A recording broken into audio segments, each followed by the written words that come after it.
It is my duty to inform the House that the Speaker is unavoidably absent. Therefore, in accordance with the statutes, I would ask the Deputy Speaker to please take the chair.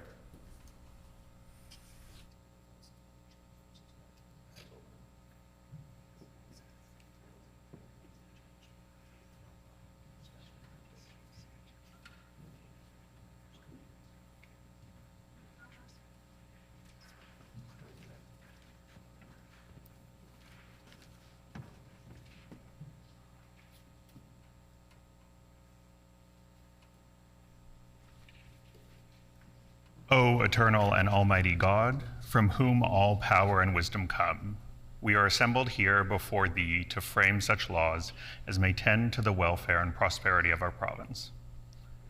Grant, O merciful God, we pray thee, that we may desire only that which is in accordance with thy will, that we may seek it with wisdom and know it with certainty and accomplish it perfectly.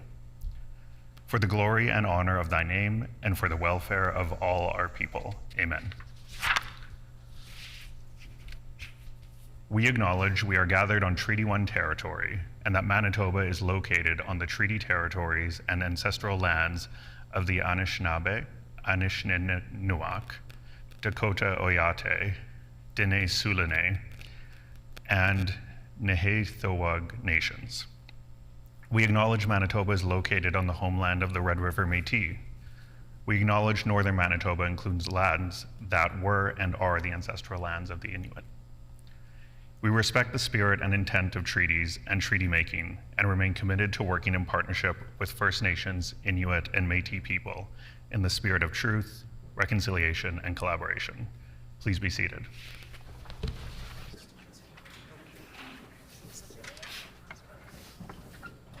Routine proceedings. Introduction of bills. Committee reports. Tabling of reports. Ministerial statements. Member statements.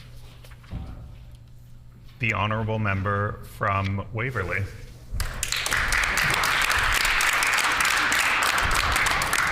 Honorable Deputy Speaker, I recently had the pleasure of touring schools throughout the constituency of Waverley and was overwhelmed by the commitment and leadership of our educators and administrators. What I witnessed over and over again were teams of people from many walks of life putting the betterment and development of the kids and young adults in their schools above all else. Today I'd like to shine a light on the fine work of Principal Jackie Craker and Vice Principal Jane Backhart and their team at Pembina Trails Collegiate. Open to students just this fall, Pembina Trails Collegiate is the newest addition to Pembina Trails School Division. But the community is already developing a deep sense of identity and pride in their school.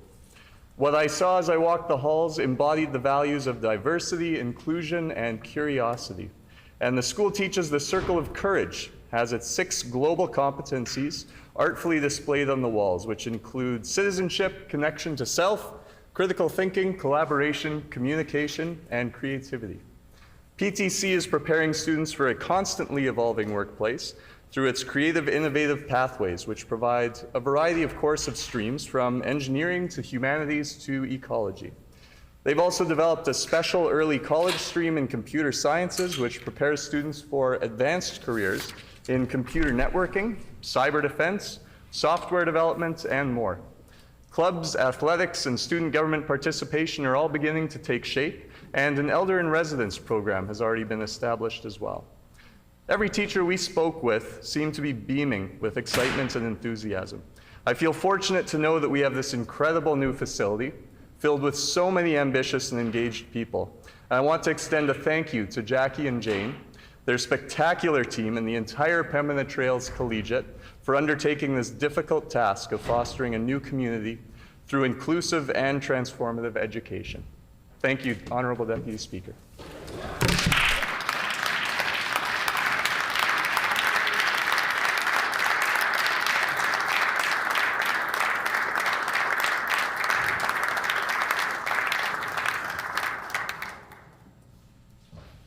The honorable member for Swan River.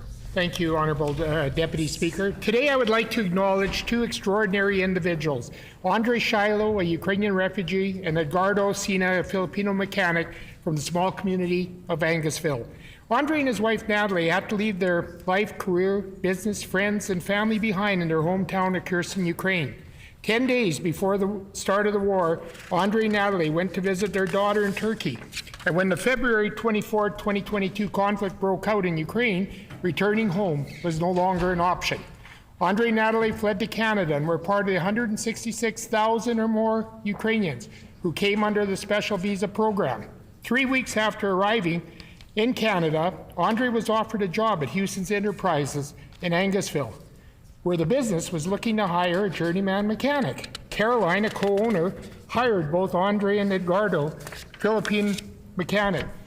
Edgardo and his family were in the process of beginning a new life in Canada under the temporary worker program.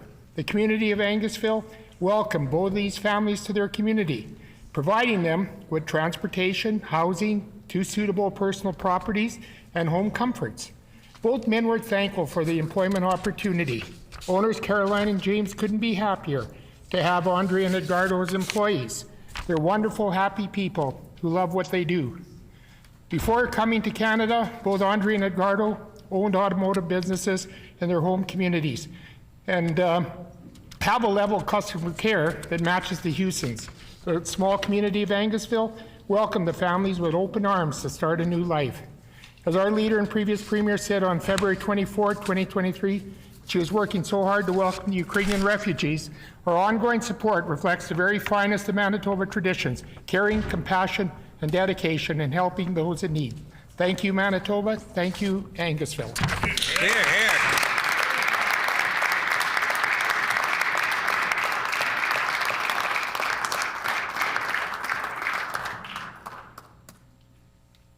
The Honourable Minister of Environment and Climate Change. Thank you, Honourable Deputy Speaker. I rise today to recognize the Community Roots Resource Centre, one of the leading community resource centres in my constituency of Rossmere. For over a decade, the Community Roots Resource Centre, CRRC, has facilitated a youth drop-in, an emergency pantry, communal exercise programs, and community kitchen classes, to name just a few of their amazing programs. Gatherings like barbecues, coffee hangouts, and Christmas dinners have strengthened relations throughout Rossmere, making CRRC a central hub for many in our community. During the warmer months, they also run a community garden to address food insecurity with lively conversation, laughter, and hard work. The CRRC has undergone a profound transformation this year in creating a new board of directors, holding its first annual general meeting, and establishing new institutional policies and mandates. They have become independent from their parent organization, the Jubilee Mennonite Church. However, Community Roots and Jubilee continue to share a close relationship with shared facilities, personnel, and overlapping communities. These steps will allow them to expand their programming and better serve folks in our great community. Government is at its best when it supports local organizations because community members truly understand the unique needs of their neighborhoods. Community Roots has partnered with Manitoba Housing, Second Harvest, the Winnipeg Foundation, and many local faith-based groups. So many great resources exist in Manitoba, and organizations like Community Roots act as hubs, allowing folks to access multiple services simultaneously in a coordinated and complementary approach. Manitobans are feeling the strain at home, work, and school. After years of austerity, many struggle to find affordable, healthy food, and families are hard-pressed to find extracurricular activities and programs for their kids. Now more than ever, we need to support the work done by community resource organizations in Rossmere. And one only needs to look at the CRRC to see how impactful their work really is. Thank you, Honourable Deputy Speaker.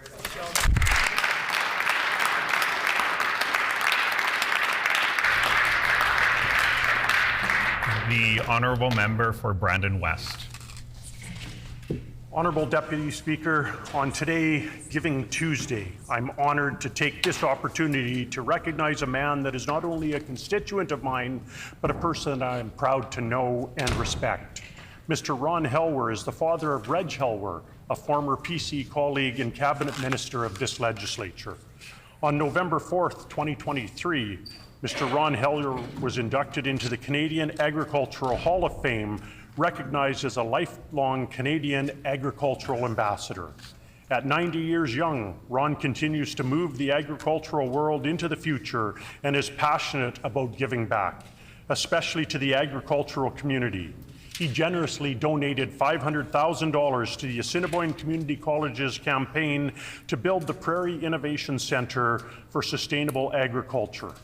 His contribution will put Brandon on the map for having a leading-edge agricultural training centre. Ron's commitment to agriculture will continue as he has no plans to retire. Along with his 150 employees, Ron goes to work every morning at 6 a.m. and works through till 6 p.m. Honourable Deputy Speaker, Mr. Ron Helwer is a man deserving of many awards, and just last week being honoured for his decades of volunteer and fundraising efforts. He was a recipient of the Outstanding Volunteer Fundraising Award for the 2023 Manitoba Philanthropy Awards. Mr. Ron Helwer's own words, "I'm very honored and pleased. It's exciting for an old farm boy." Honourable Deputy Speaker, Brandon West and all of Manitoba is grateful for this old farm boy. Honourable Deputy Speaker, please join me in congratulating Mr. Ron Helwer, the newest inductee into the Canadian Agricultural Hall of Fame, and for being the recipient of the Outstanding Volunteer Fundraiser Award for the 2023 Manitoba Philanthropy Awards.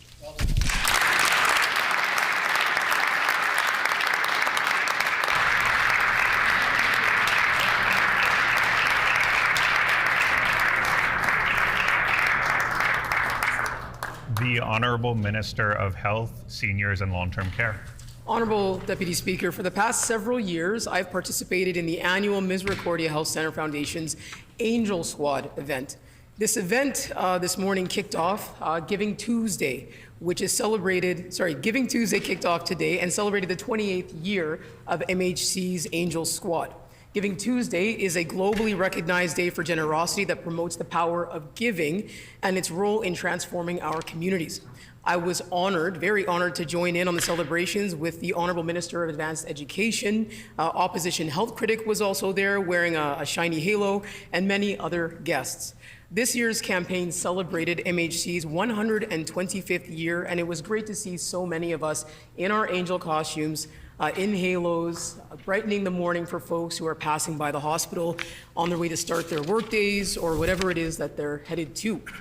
MHC was established in 1898 to care for young single mothers and their babies. They have a strong history of supporting youth and community, and now they have an extensive care facility that offers specialized pediatric care, diversified care for older adults, community IV, and brain injury rehabilitation. I encourage everyone here to celebrate Giving Tuesday either by donating to an organization that you are passionate about. You can also support the Angel Squad by going to their website and donating directly there. Before leaving the hospital this morning, I was invited by one of MHC's nurses, Giselle, to visit the facility's community IV program. I want to thank Giselle, Judy, who is one of the community nursing resource coordinators, and their entire team of 64 nurses and allied health professionals for taking the time to share their important work with me this morning and sharing the impact it has on all of our loved ones. It was an incredibly inspiring way to start the day alongside community members and staff at Misericordia Health Centre who are passionately dedicated to serving Manitobans. On behalf of everyone in this chamber, we thank you.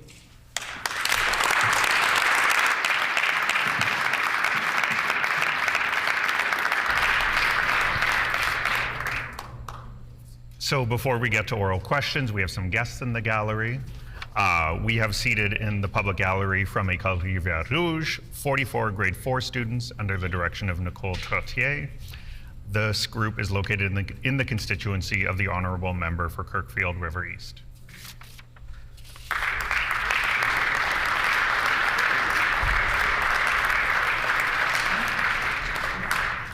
We also have seated in the public gallery from Niwin Minisiwiwag off-campus Winnipeg School Division, 15 students aged 15 to 21 under the direction of Christina Gilks and Alana Ollinger.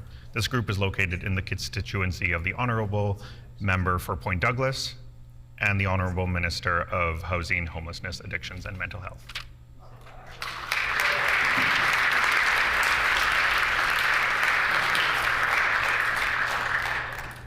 I would also like to draw the attention of all honorable members to the public gallery, where we have with us today family members of the member from Fort White, visiting all the way from Cape Breton Island, Nova Scotia, Sean Warren, Lisa Dixon, Kieran Storm. On behalf of all honorable members, we welcome you here today.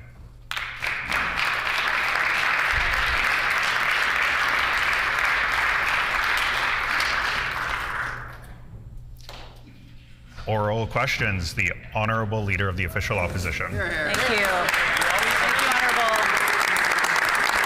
Thank you, Honorable Deputy Speaker. Today is Giving Tuesday, a day created to inspire people across the world to participate in collaboration and generosity. We on this side of the House encourage all Manitobans to take a moment today to get involved. Make a donation, lend a helping hand to a charity, to a neighbor that is working to do and make a difference for the betterment of our community. So today is the start of AMM Convention. Is the Premier in a giving mood for municipalities, or will he cut the funding as he has asked his ministers to tighten their belts? Good question.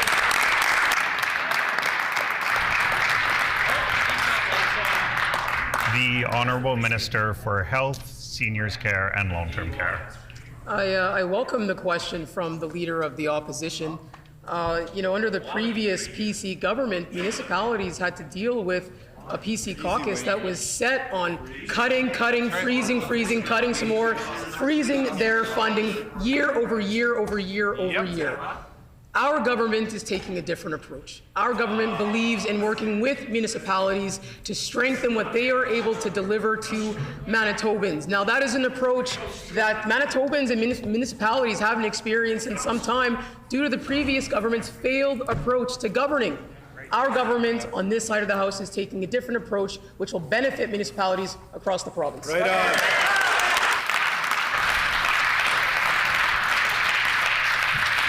The Honourable Leader of the Official Opposition on a supplementary question. Honourable Deputy Speaker. And despite a $270 million provincial surplus left to this government, the Premier has ordered his ministers to, and I quote the Premier, to tighten their belts. Given that there was no commitment to growing operating grants in the recent throne speech for municipalities, I'd like to ask the Premier, will his belt tightening, including cuts to municipalities? Hear, hear.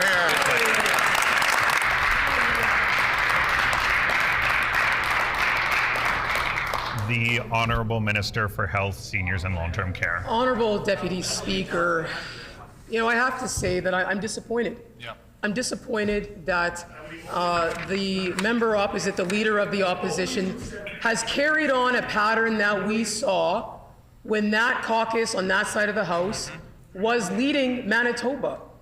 The Leader of the Opposition is carrying on a pattern of not being totally direct with Manitobans in terms of what decisions they were making when they were at the helm of this province.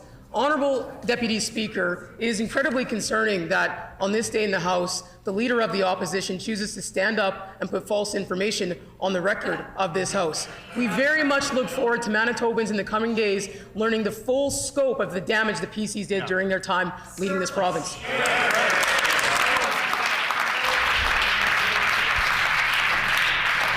The Honourable Leader of the Official Opposition on a final supplementary Honourable question. Deputy Speaker. Simply not true. What is true is that we left a $270 million surplus for this NDP government. That is the truth. Now, perhaps they can't handle the truth. Perhaps they can't handle the fact that last year we gave a 28% increase in municipal operating funding, plus over $120 million in capital infrastructure, all of which the NDP voted against. The Premier has ordered his ministers to start tightening their belts. Those are his words. Will that belt tightening also include municipal funding?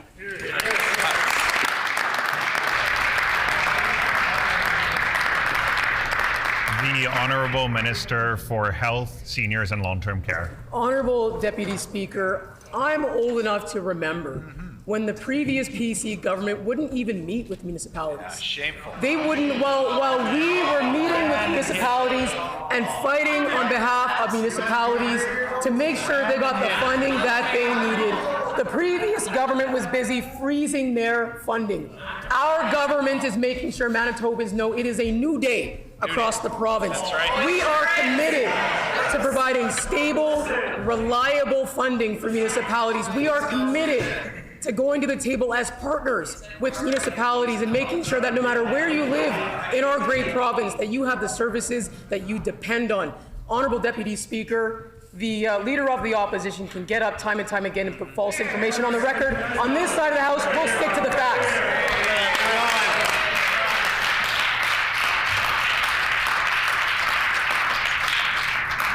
The Honourable Member for Roblin.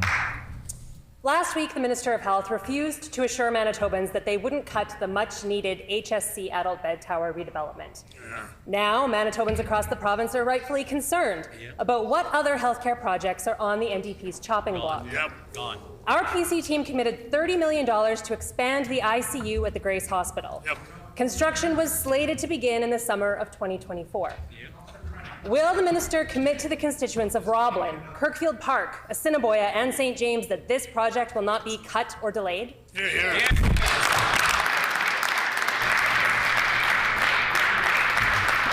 Honourable Minister for Health, Seniors and Long-Term Care. Thank you, Honourable Deputy Speaker. I appreciate the question from the member opposite, and I really appreciate that she's talked about two sites that we've already visited in our short few weeks as government to make significant announcements about the investments our government is making to strengthen healthcare in the province. And I have to say, the reception at the Grace and at Health Sciences Centre was incredibly warm. The staff there made it very clear they got none of that attention from the previous government, and they know it's a new day, a day that prioritizes strengthening healthcare in Manitoba under our NDP government. Right on.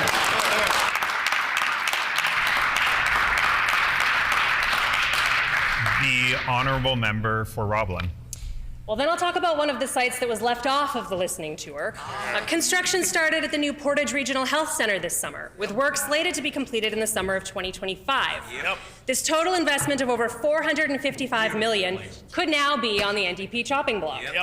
Will the minister confirm for the constituents of Portage La Prairie and the surrounding area that this project will not be delayed or cut?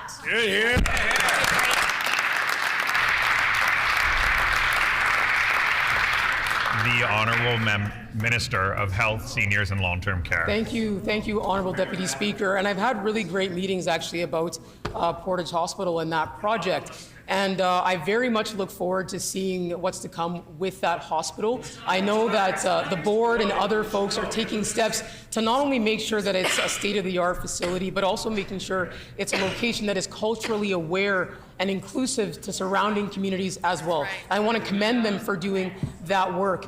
Unfortunately, the previous government didn't take steps to make sure we'd have adequate staffing, but we're doing that work as we're in government now. And Manitobans can count on us to get that done. Great job.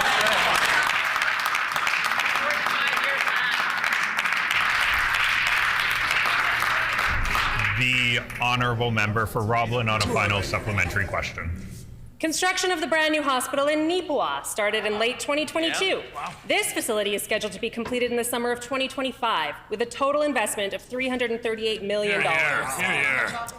Can the minister confirm for the House that this much needed rural hospital will not be cut or delayed?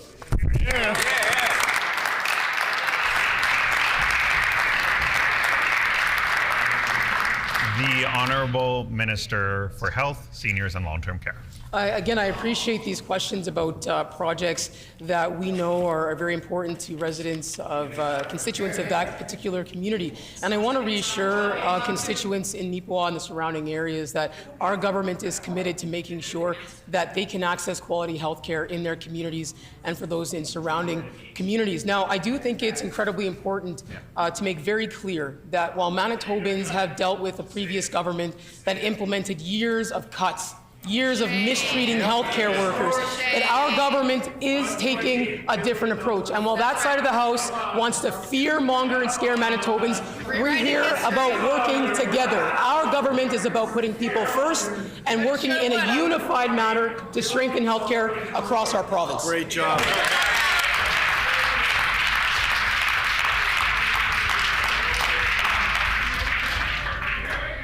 The honourable member for Lac du Bonnet. Thank you, Deputy Speaker. Thank you, Deputy Speaker. Deputy Speaker, our PC government committed to over 12,000 new childcare spaces, on the way to 23,000 new childcare spaces in this great province of ours. We already know that the NDP Education Minister and the NDP Premier has already cut 3,400 childcare spaces. This week, Mr. Deputy Speaker, is the Association for Manitoba Municipalities Convention. Is the Education Minister going to cut those over 1,600 spaces that we committed to? Yes or no, Mr. Deputy Speaker?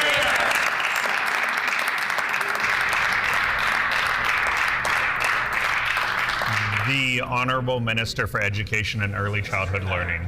Well, thank you, Honourable Deputy Speaker. It's always a pleasure to get up in the House and to answer a question from the opposition critic.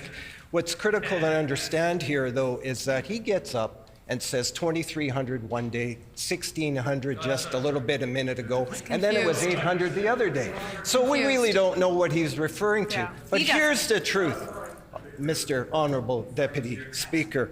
The truth is that I just signed some initiatives that are going to, ready-to-move initiatives that are going to places like the rural municipality of Hanover, places like the RM of Sifton, the town of Melita. I will list more, Honourable Deputy Speaker, in my next answer.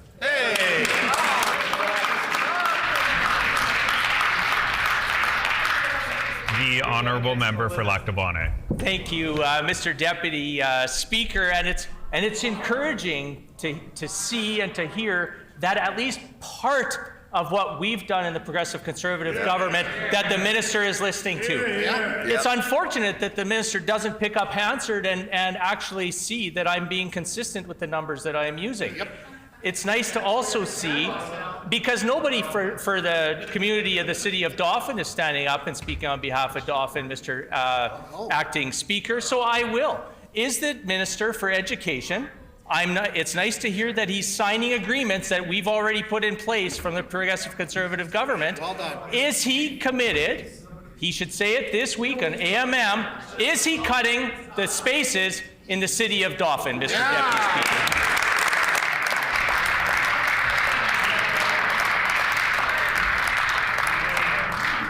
The Honourable Minister for Education and Early Childhood Learning. Thank you, Honourable Deputy Speaker. You know, it's interesting, the difference between that side of the House and this side of the House. The big difference, Honourable Deputy Speaker, is this. They take credit for the work, the very hard work of the early learning and child care centres. They take credit for the work of the early learning and child care people on Gary Street for creating space. Instead, what we do on this side of the House is honor the work of the civil servants, the very hard work that have put these packages together.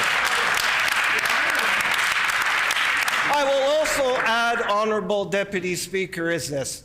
The RM of Sifton is just going to receive something in a town called Oak Lake, which I do believe is in the area around the member, the Honourable Minister. Your time has expired.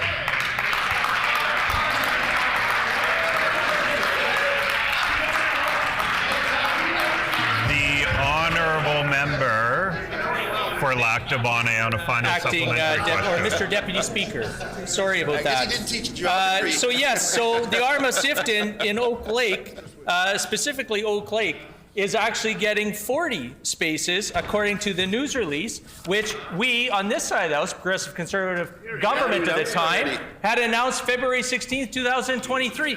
So, Mr. Deputy Speaker, it's evident from the way that the NDP voted yesterday, the only ones willing to work for Manitobans, because they voted yesterday to take the rest of the day off, is the Progressive Conservative opposition. Mr. Deputy Speaker, I wish the NDP would actually get to some work of their own work, Mr. Deputy Speaker. I table the documents showing that all the work that we put into place, Mr. Deputy Speaker. Okay, there we go. The Honourable Minister for Education and Early Childhood Learning. Well, Honourable Deputy Speaker, let me just say this. There are many educators in the House, Honourable Deputy Speaker, and as a matter of fact, many educators on this side of the House are lucky enough to represent their constituencies. Because I'll tell you what educators do. They don't take credit for the work of the hardworking people and the departments that they represent. As a matter of fact, what we're doing right now is we are finally confirming the very, very important work that our departments have been doing this entire time, despite 7 years of disrespect and an unlistening government that used to be on this side of the House, but thankfully was booted on the other side of the House. And I will continue, Honourable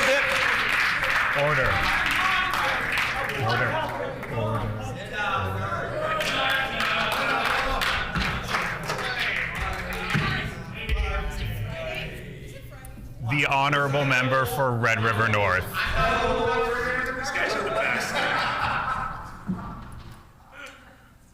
He acknowledged you, but you guys were so loud. Wow. The Honourable Member for Red River North. Thank you, Honourable Speaker. The NDP has a history of neglecting investments in water and sewer projects across Manitoba. For 17 years, they ignored the need to upgrade Winnipeg's North End treatment plant. We know in 2003, they ignored the Clean Environment Commission's call for major investments to upgrade this important facility. Our government took action, Honourable Deputy Speaker, to move forward with these investments. They find them funny, we find them important for Winnipeggers and all Manitobans. Can the Infrastructure Minister tell this House today how much she is willing to spend to get this job done and protect Lake Winnipeg?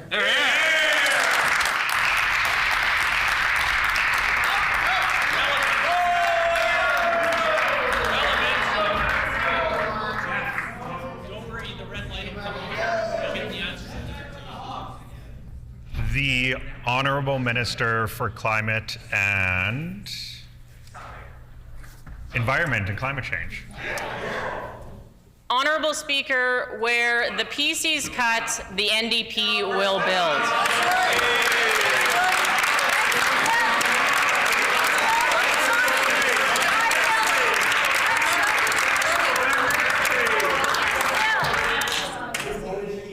The Conservatives have demonstrated their deep commitment to austerity, and they've left a massive infrastructure deficit for us to deal with, Honourable Speaker.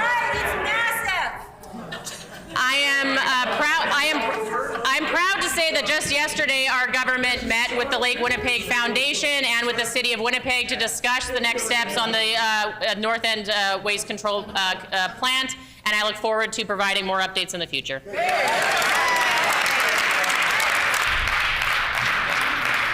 The Honourable Member from Red River North.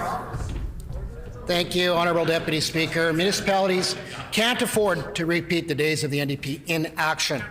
Certainly not the communities of Winkler, Morden, Brandon, Portage la Prairie, St. Francis, Parview, Pine Falls, Letellier, and Springfield.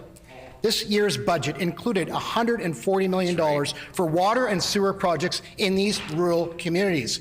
And guess what? They voted against it. Can the Infrastructure Minister confirm for this House today that she will continue with these investments and get these jobs done to protect Lake Winnipeg? The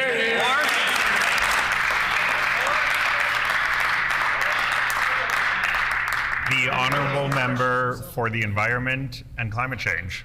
Thank you, Honourable Deputy Speaker. The deep cuts and aggressive austerity policy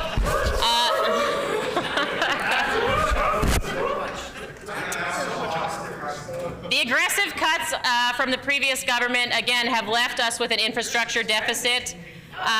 The former government not only cut budgets, but they sold off valuable public assets, Honorable Deputy Speaker, including water bombers, life flight, snow clearing, highway maintenance, amphibexes, and safety inspections. Furthermore, the privatization of highway services have left Manitobans at risk. On that side of the House, they cut. On this side of the House, we build. The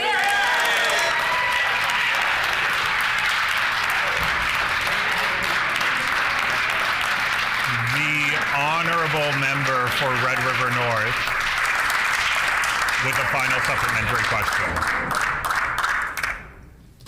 Honourable Deputy Speaker, as you know, our government declared provincial water treatment plants as an essential service. Will the minister confirm today that she will declare municipal water treatment plants to be essential services? Yes or no?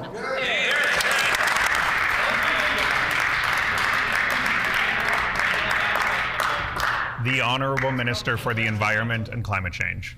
Honourable Deputy Speaker, the PC's record is clear on infrastructure. The strategic infrastructure budget was cut by over $670 million during their time in office, Mr. Speaker. So we will certainly not be taking any advice from the folks across the way. I can go on about the cuts. They privatized government air and life flight ambulance. Promised to work on the flood channel for Lake Manitoba and Lake St. Martin, which has not proceeded. Government services offices cut in Killarney. Again, I will repeat myself. On that side of the House, they cut. Here we build.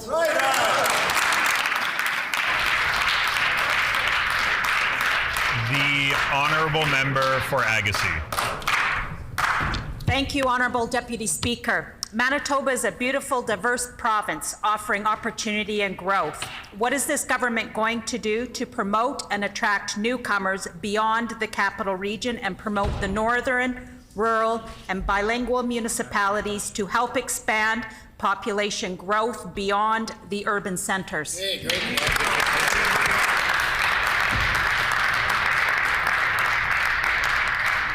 The Honourable Minister for Labour and Immigration. Thank you very much, Honourable Deputy Speaker. This government is so focused on growing and building our newcomer population here in this province, and also to help with all the different kinds of economic opportunities across our province. We will work with the federal government to increase the number of immigrants and make sure that they stay in Manitoba. And we're going to be doing this through the provincial nominee program with a special focus on family reunification. We know that this is essential to Manitoba's long-term economic and skills development goals, and we are going to be bringing in these skilled workers to Manitoba, and in particular to rural communities. Thank you, Mr. Deputy Speaker.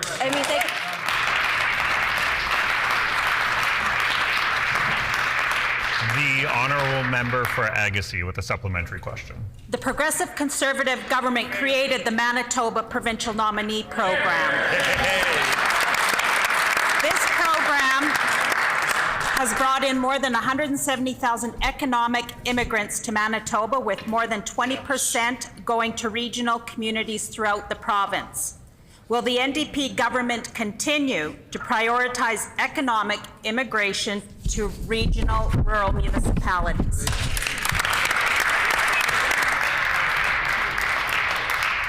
The Honourable Minister for Labour and Immigration. Thank you, Mr. Honourable Deputy Speaker.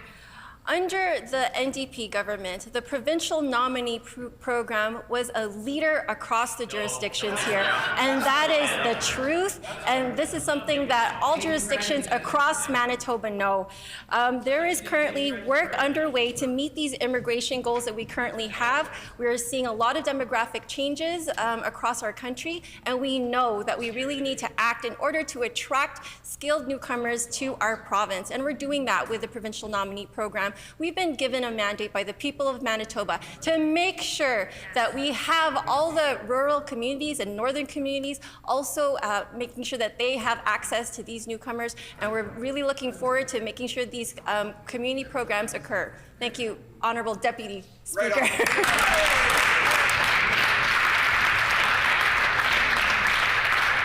The honourable member for Agassiz with a final supplementary question. Thank you, Honourable Deputy Speaker. Immigration contributes to the labour force growth. However, many rural industries still face these labour challenges. I know egg producers in rural Manitoba seek skilled farm labourers. What will the NDP government do to help build and get those skilled labourers here for those farmers?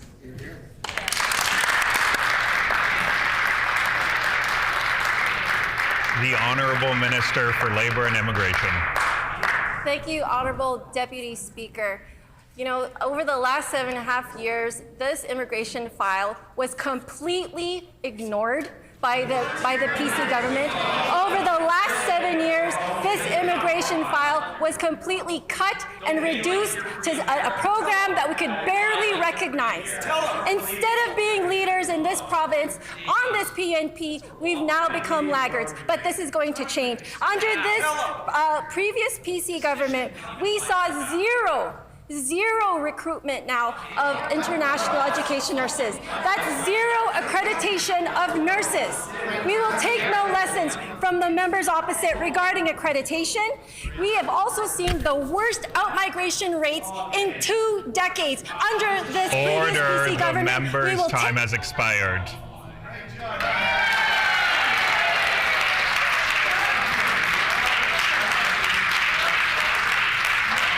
The honourable member for Brandon West. Honourable Deputy Speaker, a year ago, this NDP Premier pledged to help municipalities address the increasing costs that the RCMP collective agreement has placed on them. Does this Minister of Municipal Relations commit today to fulfilling this pledge, or by not doing so, is this a movement to defund the police?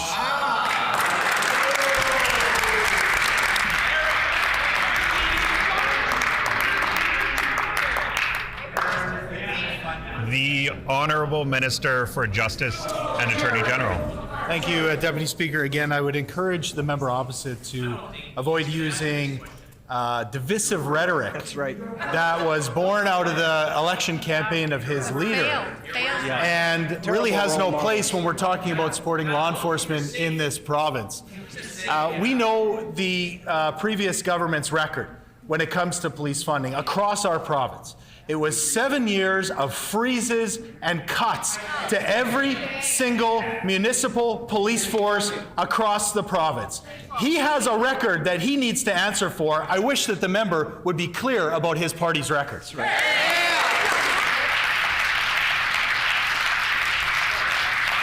The honourable member for Brandon West. Honourable Deputy Speaker, this is a yes or no question. We here on this side of the aisle have been firm on our support for municipal leaders and law enforcement. These government benches have been a little more of a flip-flop. So I ask the minister again, will he commit today to fulfilling the NDP Premier's commitment, or under his watch are municipalities on their own and ultimately be forced to defund the police?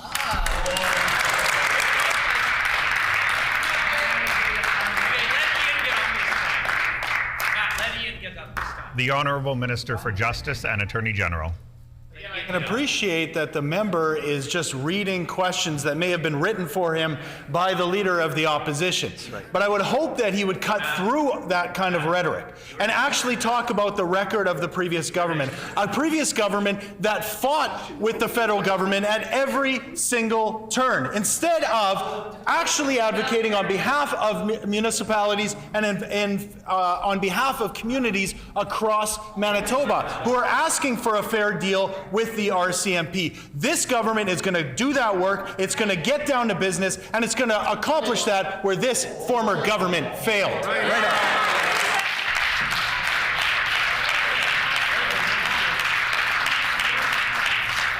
The honourable member for Brandon West with a final supplementary question. Well, Honourable Deputy Speaker, let me cut through the rhetoric. I understand that supporting policing is very unpopular with the minister's base, but we need to serve the best interests of all Manitobans. Last year, when push came to shove, the NDP voted against efforts to get Ottawa to pay their fair share. Now is their chance to do the right thing. Will the NDP government stand with Manitobans and municipalities to ensure that they are not forced to defund the police, or will you be supporting your buddies in Ottawa?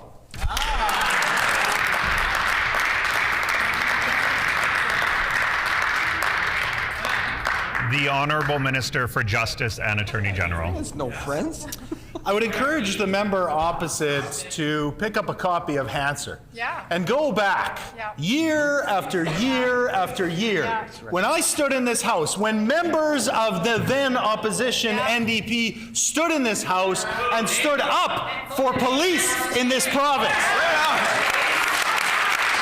And it's only now that the members sit opposite and they can chirp from their seats and they can continue to defend the actions of the Stephenson government. Then now all of a sudden they want to talk about funding. We are going to work with our police across this province. We're going to work with municipalities, and we're going to ensure that our communities are safe, because that is what we were elected to do. Right on.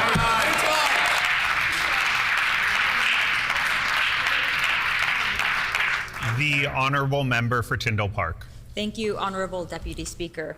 Rural and northern Manitobans need to have confidence that this government is considering emergency medical needs outside the city of Winnipeg.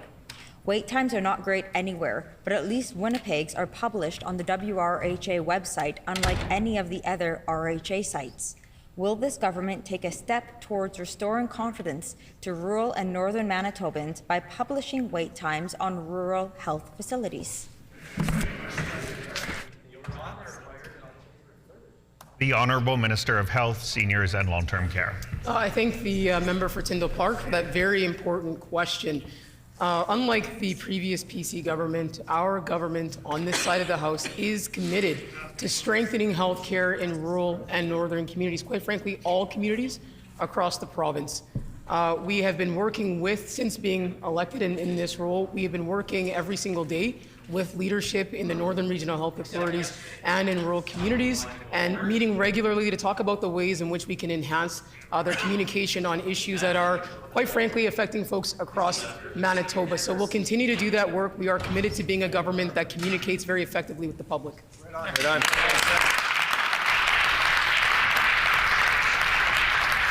The Honourable Member for Tyndall Park. Honourable Deputy Speaker, emergency room closures have negatively impacted every ER in Manitoba. Rural and northern ERs suffer from the same staff shortages as urban ERs. This has resulted in limited hours and doctors. What is the government's plan to incentivize retention for healthcare workers in rural Manitoba so everyone can have access to emergency care? The Honourable Minister for Health, Seniors and Long-Term Care. I think it's a very important question about how do we retain and how do we recruit and train healthcare capacity in our province. Our government is committed to having those very important conversations with healthcare workers, no matter where they are across the province, and making sure that we respect the collective bargaining process, which is soon coming for thousands of healthcare workers across Manitoba.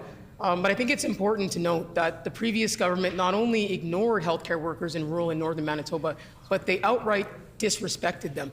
Our government is taking a different approach. We value healthcare workers in rural and northern Manitoba. We hear you.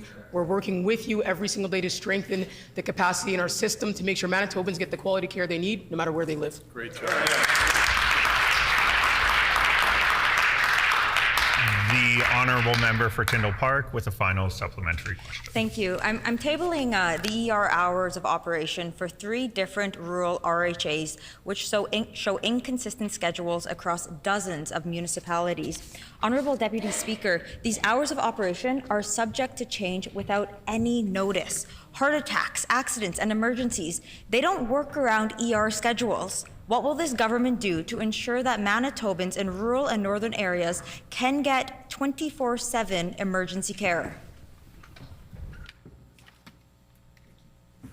The Honourable Minister for Health, Seniors and Long-Term Care. Again, I appreciate the very important question about access to healthcare in rural and northern communities.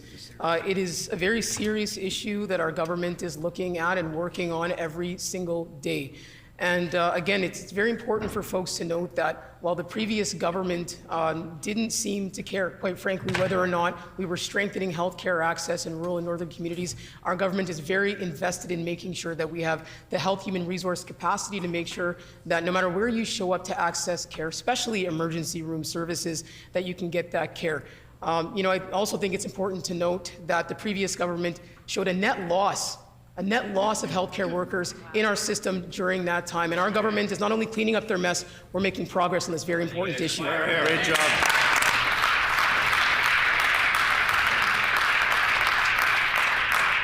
The Honourable Member for Kirkfield Park. Thank you, Honourable Deputy Speaker.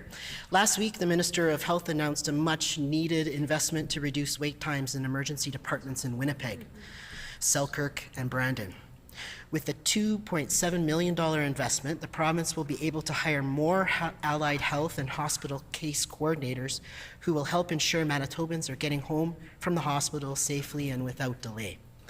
Can the Minister tell us more about this investment and the benefits it will have on Manitoba patients and families?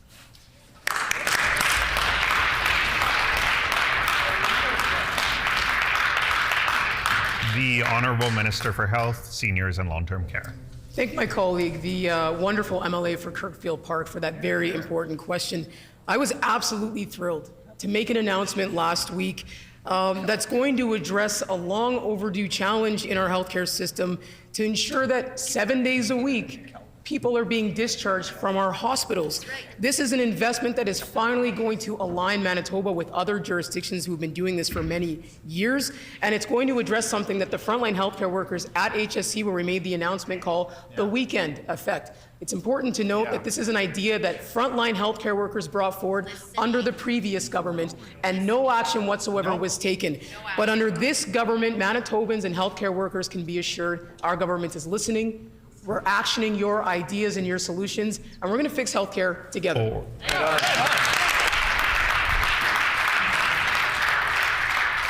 The Honourable Member for Borderland. Despite putting out a statement on October 25th saying they were ready for the snowfall this season, this NDP government clearly wasn't ready. They were forced to close down our largest trade route, Highway 75, days after the minor snowfall event we had in October because of their lack of preparedness. Manitobans need to know, will this NDP government actually be ready to clear the next snowfall, or will they just issue a press release pretending they are?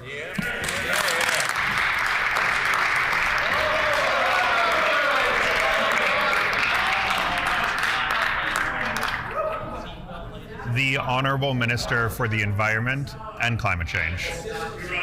Honourable Deputy Speaker, unfortunately, when we came into office, our departments were in chaos due to years of cuts, privatization, wage freezes, staff reductions, and this has translated into poorer services for Manitobans.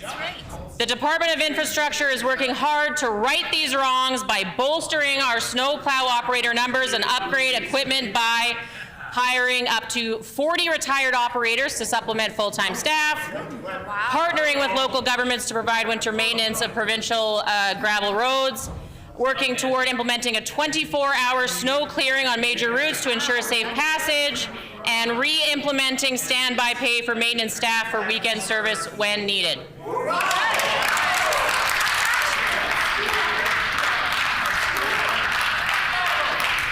The order. The Honourable Member for Borderland. Honourable Speaker, I'm hearing concerning rumblings from Manitobans that this NDP government is repeating their past mistake of banning snow plowing on weekends. Manitobans need to have confidence that our roads are cleared so they can make their medical appointments, buy groceries, get their kids to school, and get to work. Will the minister confirm if the NDP is planning to ban weekend snow plowing again?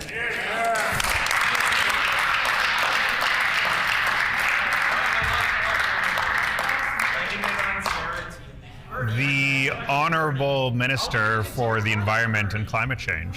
Thank you, Honourable Deputy Speaker. I thank the member for the question, and I can provide a simple answer, which is no. And I would urge the member opposite to listen to the first answer to his first question, when I said that our government is working towards implementing 24-hour-a-day snow clearing on major routes.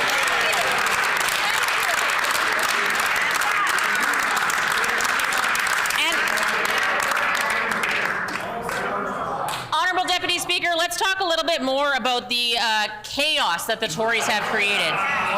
Destruction. 40% of MTI's snowplow trucks are past their normal lifespan. Wow. Wow. Staffing is at a crisis level, 30%, Honourable Speaker.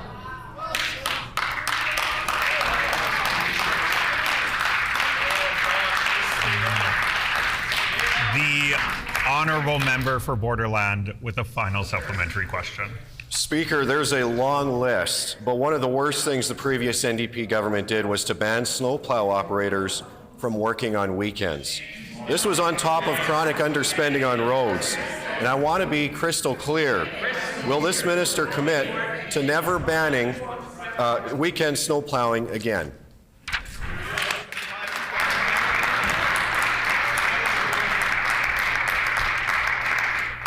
The Honourable Minister for the Environment and Climate Change. Honourable Deputy Speaker, I would urge the member opposite to remind his friends on that side of the House that if they were serving their municipalities, they would be on this side of the House.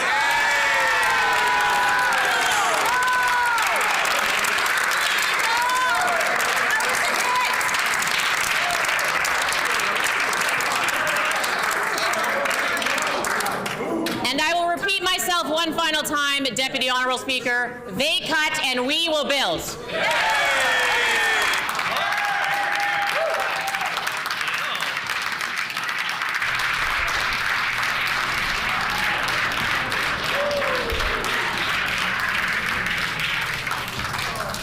And with that, the time for oral questions has expired. Order, please. Order. The time for oral questions has expired. Petitions. Okay, orders of the day, government business. The Honourable House Leader.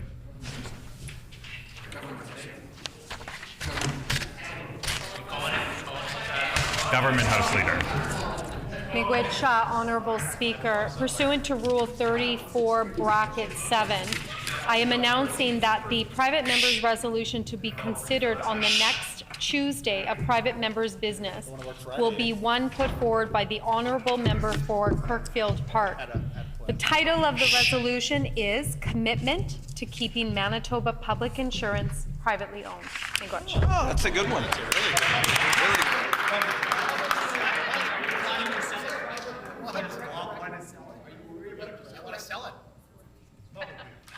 It has been announced that the private member's resolution to be considered on the next...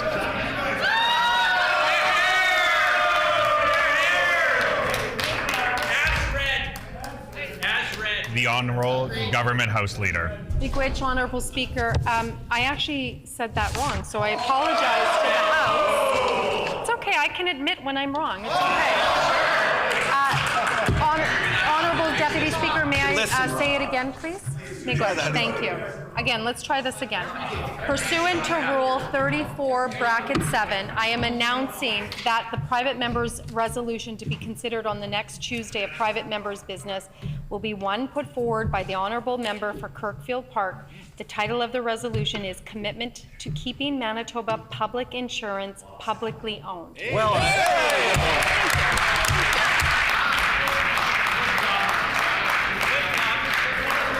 It has been announced. Order. that the private member's resolution to be considered on the next Tuesday of private members' business will be one put forward by the honourable member for Kirkfield Park. The title of the resolution is Commitment to Keeping Manitoba Public Insurance Publicly Owned. The Honourable Government House Leader. I would like to announce that the Standing Committee on Social and Economic Development will meet on Monday, December 4th, 2023 at 6 p.m. to consider Bill 2, the Louis Riel Act. It has been announced that the Standing Committee on Social and Economic Development will meet on Monday, December 4th, 2023 at 6 p.m. to consider Bill 2, the Louis Riel Act. It is the Honourable Government House Leader. Miigwech, Honourable Deputy Speaker, would you resume a debate of the throne speech, please? It has been announced that we are continuing debate on the address in reply to the speech from the throne, standing in the name of the Honourable Minister for River Heights, who has the Honourable Member for River Heights, who has 6 remaining minutes. Thank you, Honourable Deputy Speaker. The Honourable Member for River Heights. Thank you, Honourable Deputy Speaker. When last I rose to address the throne speech, I was discussing my career as a teacher. I was fortunate to have served as the head of the theatre and ice hockey programs, as well as to teach psychology, history, English, and filmmaking. In all that time, students never failed to teach me as much as I taught them. Their energy, their enthusiasm, their passion for new ideas and new challenges pushed me to be a better teacher and a better person, to ensure that their needs and their interests were always top of mind.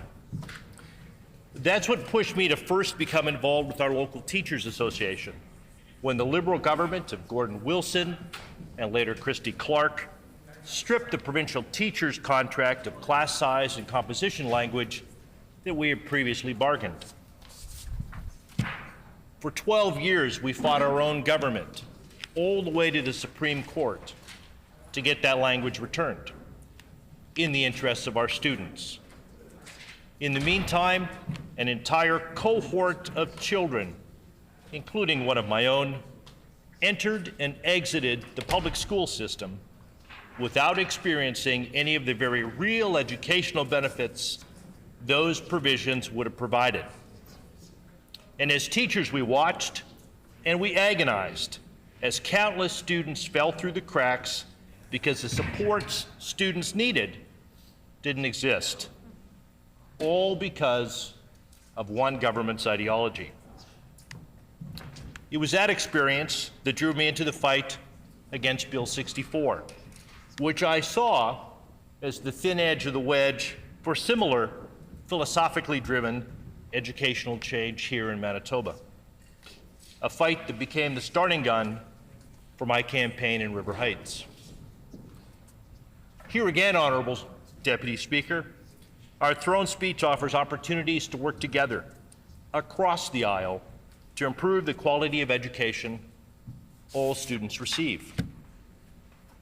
Opportunities like Universal School Nutrition Program, reducing class sizes to ensure that students get more one-on-one time, putting more EAs and supports for students with diverse needs into classrooms, expanding Indigenous language programs, and working with stakeholders to develop a stable, predictable funding model for public education, as well as to strengthen the K-12 curriculum. These do not have to be hard partisan issues, and frankly, we should be ashamed of ourselves if they become so. They're issues of fundamental importance to all Manitobans, and they must be approached from that singular perspective. So too must the issues of poverty, mental health, addictions, housing, reconciliation, social and economic equality, addressing the rise of anti-Semitism, Islamophobia, and other hate crimes, and the ever-growing climate crisis. All of these need to be viewed through that same nonpartisan lens. Finding solutions to improve the quality of people's lives is what matters, nothing else. In closing, Honorable Deputy Speaker, I want to return to my earlier assertion that those in the theatre get better lines than we do in politics. By way of illustration, I'm going to borrow a couple of lines from Leo McGarry in Aaron Sorkin's The West Wing, lines that I think offer a useful reminder of the potential of the work we do here. We can do more in a single day for people while serving in this building than we're able to do outside of those doors over the rest of our lives. So what do you want to do? Whether we understood it at the time or not, that question and the challenges it presents are what we all embraced when we put our names on a ballot. What we choose to do here and how we choose to do it matters, not just to the people whose lives we can forever change for the better, but for all those who follow in our place, for the example we can set for them. Our throne speech, Honorable Deputy Speaker, is an ambitious outline of the critical work we must do together. We won't always agree on the route we take to get there, but surely the destination itself can never be in question. Always keeping in mind the words of United States Senator Elizabeth Warren, who rightly said, "We didn't come here to talk about things we can't do." Okay, sometimes politicians get good lines too. Honorable Deputy Speaker, I look forward to working with you and all members of this Assembly in the days to come. Thank you.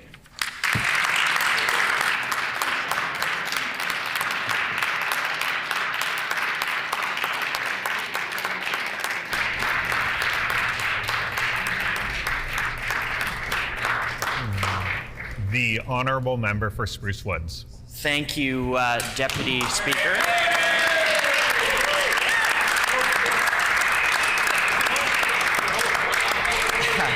And thanks to my colleagues. Thank you, Deputy Speaker, for your introduction. And it's certainly, to begin, the honor of my life to stand here in this place. It's a common comment from one of my colleagues, the Honourable Member for Steinbach, that there are no bad seats in this legislature. There are some that are better than others, and we certainly hoped to be on that side, but there are no bad seats in this legislature, and I'm certainly very privileged and honored to be here. You know, not every kid probably grows up dreaming of being a politician. I can't remember what my first job is, maybe a pilot I thought I would be, or I don't know, a ship's captain, but at some point I turned my interest to politics at a relatively young age, comparatively speaking to a number of members who are currently in this chamber, and it kind of stuck, and I never really lost my passion for public service and my interest in serving our communities and our constituencies. And so this is certainly a childhood dream of mine, to be able to rise in this place and speak on behalf of the great people of Spruce Woods and southwestern Manitoba. So I thank many people for that, and I'll get into that a little bit later. I grew up a small town kid, and in addition to being a small town kid, I grew up the child of an elected official, and so with that comes some added challenges, some added burdens of, you can hardly get away with anything in a small town. Everybody knows your name, and that's heightened even more when you're the child of an elected official in a small town who's well known. I said often on the campaign trail, I'm used to grassroots politics, because when you're talking about a small town mayor, folks don't book an appointment at your office or email your secretary. They just show up at your front door, or they have a word with you on your driveway as you're shoveling your snow, or interrupt supper with the doorbell. That was commonplace in our household for as long as I can remember. And so I certainly know the life. I appreciate the impact that it has, not just on those in elected office, but their families. And I thank those who are here in this place and others who are willing to put their name forward to serve their communities, both at the provincial and municipal and federal levels, because it It does make an impact, but this is important work, and it matters to those people that we serve. My colleague from Radisson, in her introduction speech, Deputy Speaker, used the common phrase, "It takes a village." And that is certainly the case in small towns, and it is certainly the case in my life. And so to the people of Souris who have supported me through thick and thin for my entire life, I thank you all. I thank you for the honor of representing our hometown in this place. And it certainly does take a village. I know many of us experience that, and so thank you to them for the honor of being their voice here in this place. I'm certainly proud of my roots, further roots in Westman at Brandon University. Honorable Speaker, there's a number of us who are BU Bobcats alumni in this chamber, and there's not a better place to have gone to university, to have learned politics, to have learned from some consummate professionals, including Dr. Kelly Saunders, who was honored here just last week for her role in the internship program that helps us all on both sides of this chamber fulfill our responsibilities and our duties. I want to thank all the professors who had a role in my education and the institution of Brandon University for the high quality post-secondary education that it provides to rural and Western Manitoba. Spruce Woods is my home. It's been my home my whole life. And to use another common phrase, home is where the heart is. And, I know everybody gets elected here and says, oh, our constituents are the best people in Manitoba. They're the best people in the country. They're the best people in the world. We are all right, but that is certainly the case for the good folks of Spruce Woods constituency. And again, I say to them, please reach out to me. Please get in contact with me. I'll see you out and about. And it's my absolute privilege to be your voice in this place. And I want to thank you for the trust that you've placed in me.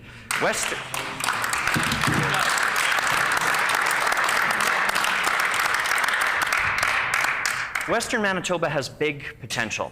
We've got all the right indicators, all the right tools to make a big impact on the economic engine of this province. And I think, working together with our municipal colleagues, which we're meeting with later this week at the Association of Manitoba Municipalities convention, we have the potential to make a big impact and to drive the economic future of our region and of this province. And so, grounded in the agricultural sector, but not limited to it, there's lots of potential in our constituency, in the Wheat City, in Spruce Woods, and in the rest of Western Manitoba. Our future is bright, and I am just so excited to be able to play a small role as the MLA for part of that region in that economic growth, in that drive, in that bright future for the next generation of Western Manitobans.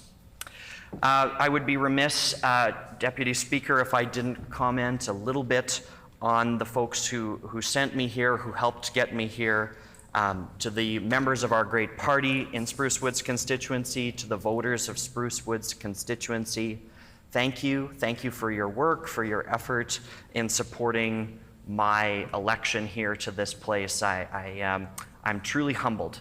Many of you I've known my whole life. In fact, Honorable Speaker, being one of the younger members in this place, I had the unique, or maybe not quite unique, but certainly uncommon phenomenon and pleasure of signing up 3 generations of the same family, the youngest of which being my generation in many cases who had never been involved politically before, 3 generations of a family to work on campaigns for the first time and to be involved in our democratic process. And that was such an exciting part of the process for me, the journey that we went through from nomination to election day. And I want to thank those families, folks I've known for my entire life, many of them, for their support and their faith in me. I also want to thank the municipal leaders of Spruce Woods constituency for their support. I met with all of them as part of this process over the last year, and a number of them were great supports to me. I know I will have a productive working relationship with all of them going forward. As I mentioned, I look forward to seeing them later this week. Municipal politics is the most grassroots level of our democracy in this country, the division of powers, and I have deep respect for the work that they do on behalf of the residents of our communities. It can be a bit of a thankless job at times, and they deserve all the credit in the world for putting their name forward and working on behalf of our communities. So I want to thank those municipal leaders for the great work that they do.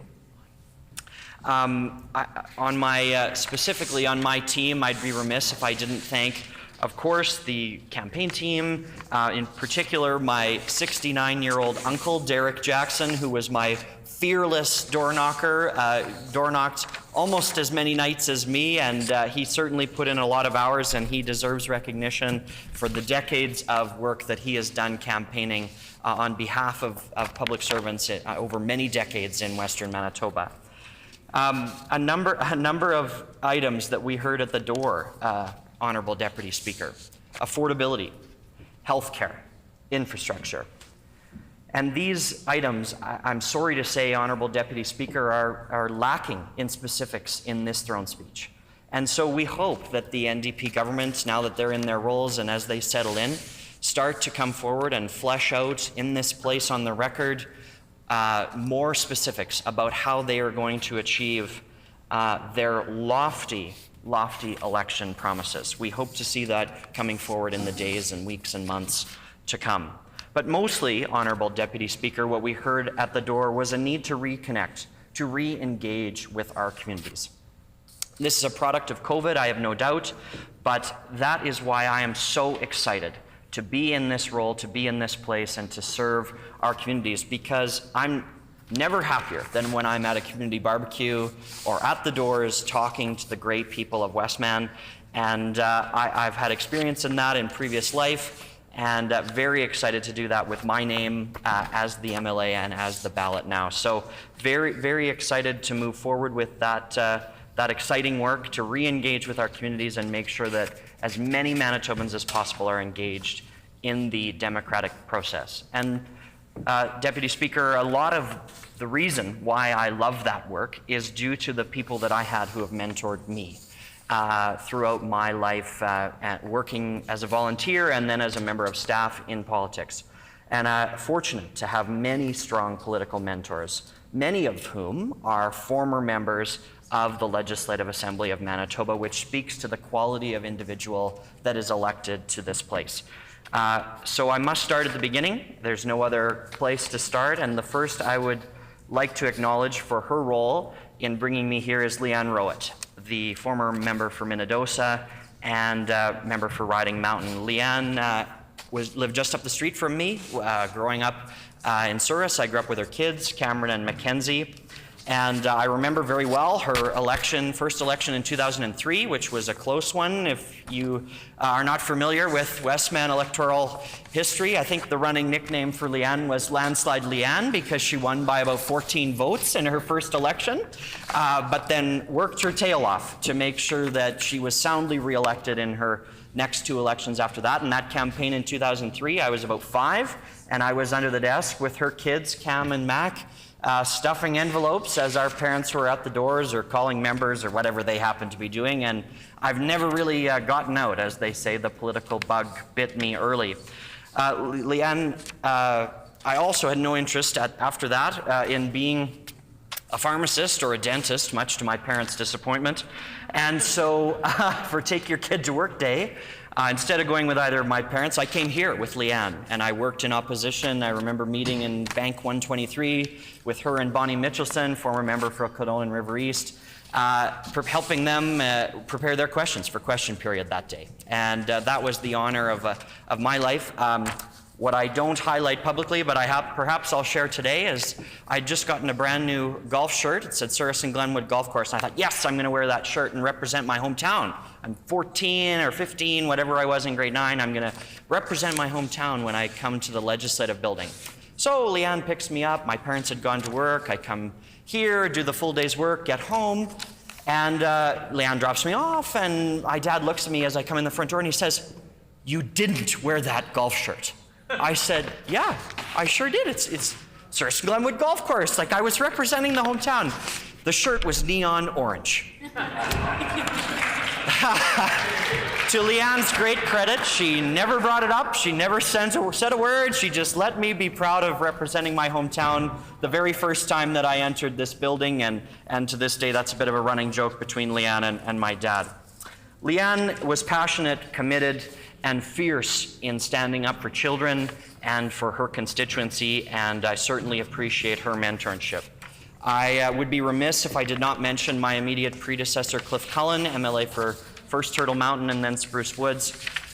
Cliff was a genuine human being who I will remember well for his calm, stable leadership on many of the most difficult files that government has to offer. And you know, a piece of advice that Cliff shared with me that would be well served by all ministers is that the minister's job isn't to be down in the water paddling.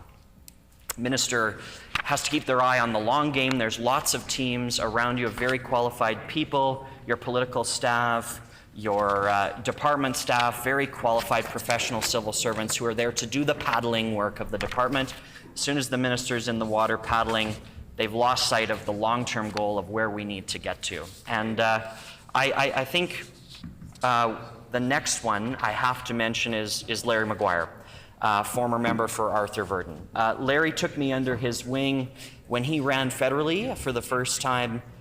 Larry is the consummate rural politician, a genuine, kind, sincere person who, despite having held many roles both here and in Ottawa, has never forgotten that your constituency has to come first. You would be lucky, or unlucky perhaps, to go anywhere west of Portage and find people who don't know who Larry is. I mean, Larry Maguire has worked Western Manitoba and served people not just in his provincial constituency and his federal constituency, but served rural Manitobans across this great province. And he is a strong advocate for Westman, rural Manitoba, and agriculture, and leaves me with the lesson, never forget where you came from. Last but not least, I wouldn't be here without my dad.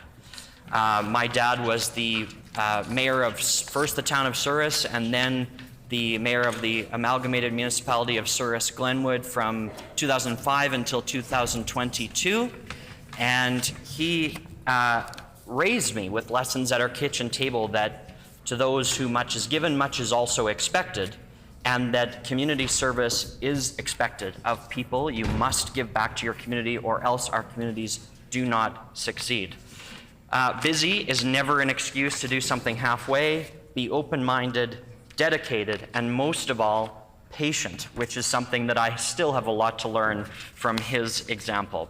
And so I thank him for his role at our household, but also his example as a public servant over many, many years. My wonderful family, my mother and my girlfriend, her extended family, thank you to them for helping me get here.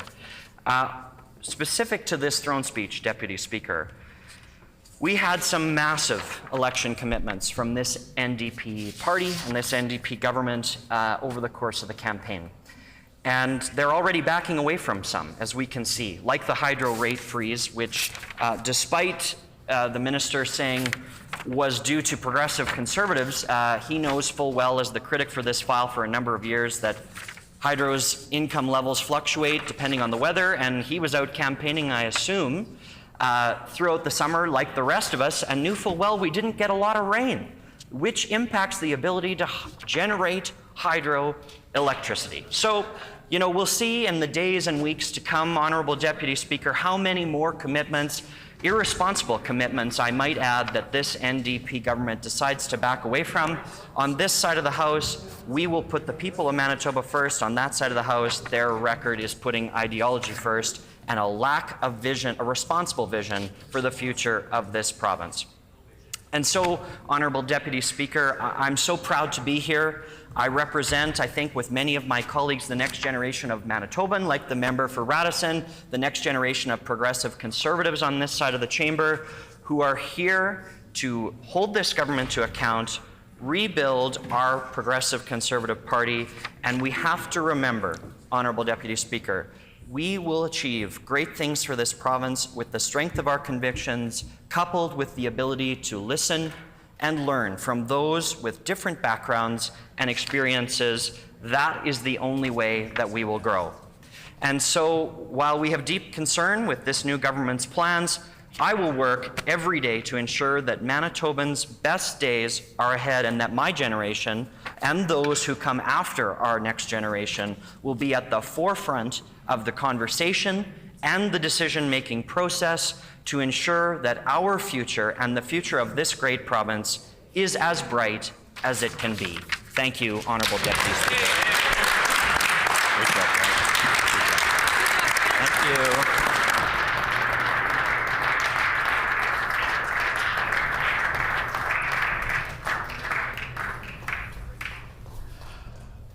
The Honourable Minister for the Environment and Climate Change.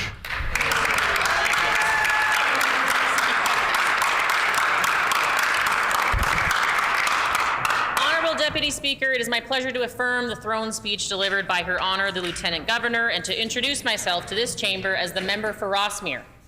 It is a privilege to be a voice for my community at the provincial level, and I say a voice because Rossmere is home to a strong contingent of community activists and engaged citizens who I know will stay involved in provincial politics throughout the next 4 years, many of whom came alongside me in my campaign.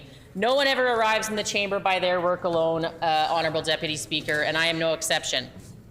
I'd like to start by thanking my biggest supporters, my family, my partner Jarrett, who's here in the chamber, in the gallery, I should say, and our 3 beautiful children, Carly, Seeger, and Lainey. It is not only thanks to them that I'm here, Deputy Speaker, it is truly because of them. It is for them and every child in Manitoba so that they can have a safe and quality education, a reliable and robust healthcare system, and beautiful, clean, diverse landscapes to enjoy. I'd like to thank my campaign team, Ariel Dunsmore, Chantel Bacon, Ethan Findley, Adam Piercy, Steve Champagne, for their tireless work and belief in this campaign. I'd also like to thank the Rossmere NDP executive, Libby Powell, Erna Braun, Ellen Olfert, Ben McGilvery, David Popke, Dwight Stewart, Lori Durog, Carrie Zielinski, and Val Cousineau for your ongoing work in the community and in our province.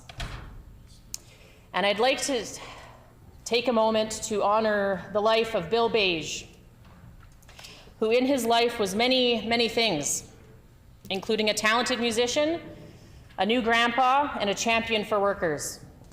He was also the president of the Rossmere NDP Association until his sudden and tragic passing during our campaign. I thank you, Bill, and I hope that we've made you proud.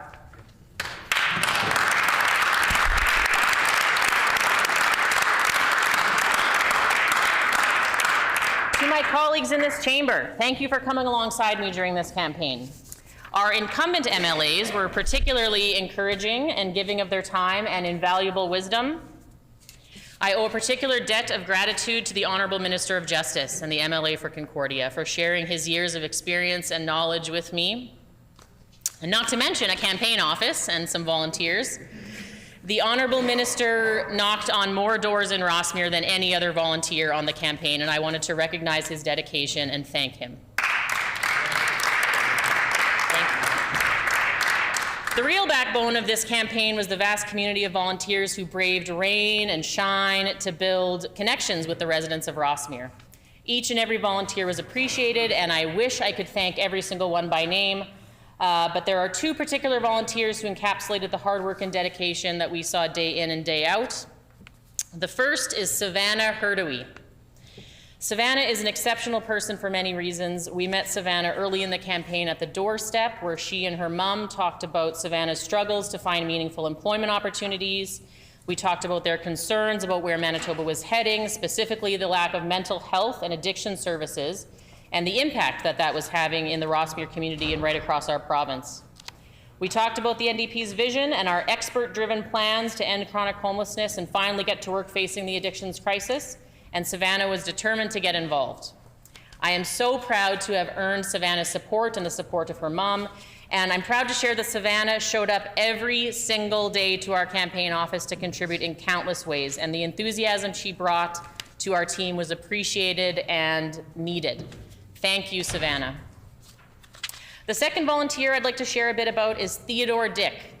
I met Theo on the MPI picket line, which was ongoing during much of our campaign. Theo is a single dad, an avid singer, a resident of Rossmere, and works as an insurance adjuster for MPI. Theo and his colleagues were simply looking for a fair deal and felt thoroughly let down by the previous government, so much so that after Theo was done walking the picket line all morning along the Northeast Pioneers Greenway in Rossmere in solidarity with his MPI colleagues, he would then join us for his afternoons on the campaign trail in Rossmere in hopes of electing a government that respects workers and collective bargaining. I want to thank Theo for his tireless dedication to our campaign and to his MPI colleagues. I'd like to also acknowledge the previous NDP MLAs for Rossmere for their years of public service in representing our fine community, but also for their support of my campaign. One day during the campaign, we got the whole group together for coffee and donuts. The Right Honourable Ed Schreier, Rossmere's first MLA and famously the first NDP Premier of Manitoba.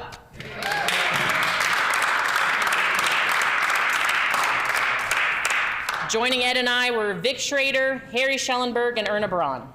Each of them did incredible things in our Rossmere community and no doubt changed the course of Manitoba history for the better, and I am truly humbled to be part of that legacy. I am also thankful for the support of one of my federal counterparts, Daniel Blakey. In 2015, I volunteered on my first political campaign in support of Blakey's federal bid to become the next MP for Elmwood-Transcona. That election saw him defeat the Conservative incumbent and ultimately unseat the Harper government. A true success. His win will always serve as a great source of pride for me and my fellow postal workers who worked so hard on that campaign. I am very proud to now call Daniel and his wife Janelle friends, and I adore them very much. And I want to sincerely thank Daniel and the whole Blakey clan, Brenda, Rebecca, Jessica, Tessa, and of course the late, great Bill Blakey, for their support and for their service to our northeastern Winnipeg community and to the province of Manitoba.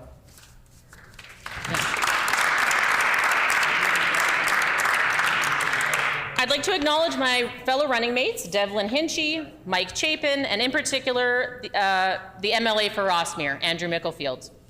While Mr. Micklefield and I may differ in our politics, I know we both share a love and commitment to our community, and I thank him for his service to the constituents of Rossmere and for running a fair campaign.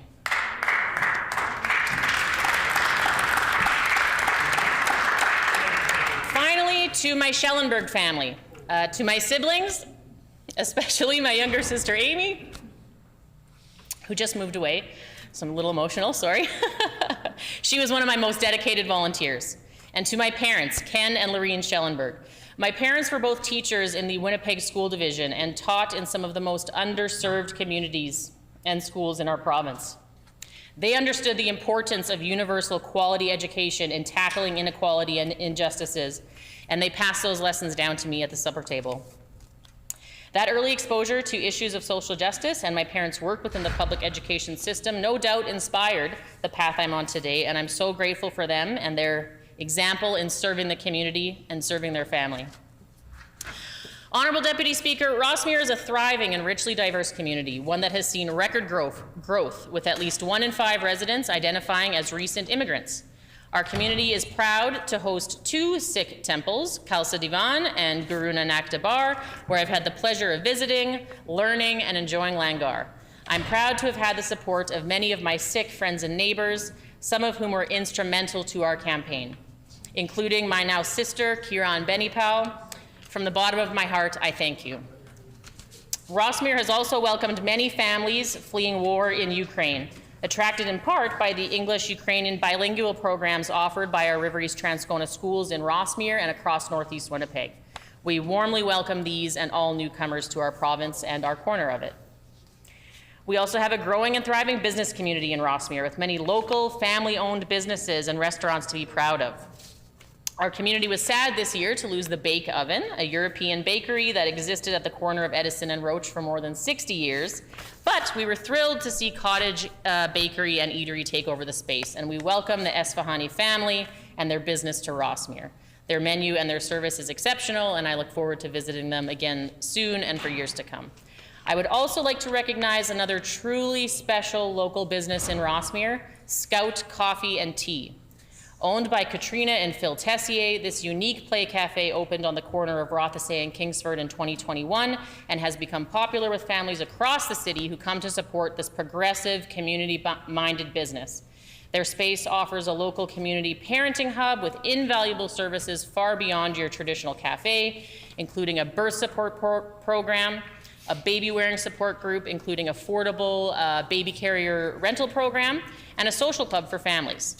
And while Scout is busy doing the work of supporting and building connections within our community, they've also served up an amazing menu and a unique retail selection of games, books, and toys. It is truly a blessing that Scout has chosen our community for their business, and it is a pleasure to welcome and support them in their work as well. Honourable Speaker, Rossmere is also home to community groups of all kinds, each doing their own part to make positive and meaningful contributions.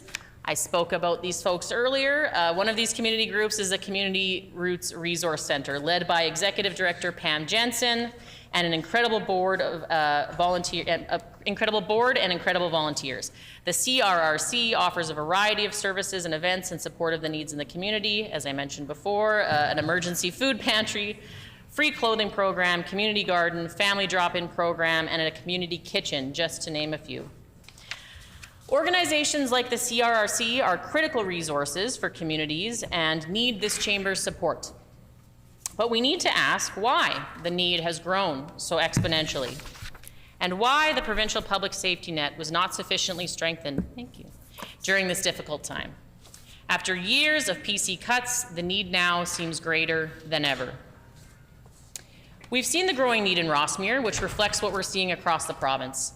The pressures of inflation, the lack of affordable housing, and the struggle to make ends meet. These are systemic problems, Honourable Deputy Speaker, ones that we can change.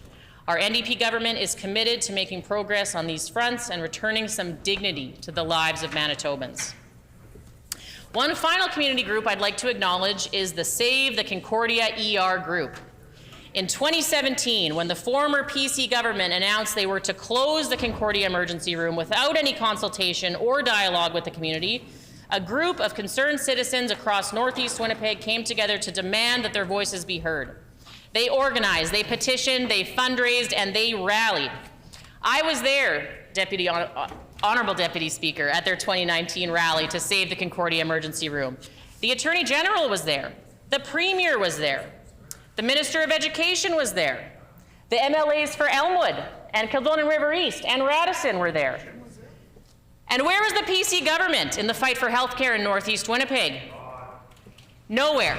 And look where they are now, Honourable Speaker, Deputy Speaker. The NDP government will reopen the Concordia emergency room because we, like the amazing volunteers and supporters of the Save the Concordia ER campaign, knew this was a mistake in the first place. And it's with those good folks in mind that our government will work towards executing on that commitment.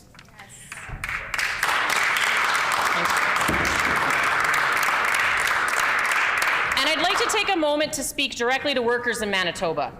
Like many of my colleagues, my political awakening began as a worker through my union. I went on strike for the first time in 2011, delivering mail for Canada Post. And we returned to the picket line again in 2018. So just like the striking MPI, liquor and lottery, and many other public servants this past year, I too have felt the frustrations of dealing with apathetic governments. Having a government who knows the massive financial and personal sacrifices that are required of striking workers and what a healthy relationship looks like in labor relations is invaluable. Honourable Speaker, this government will work to ensure no worker is squeezed, shut out, or ignored the way they were under the previous PC government.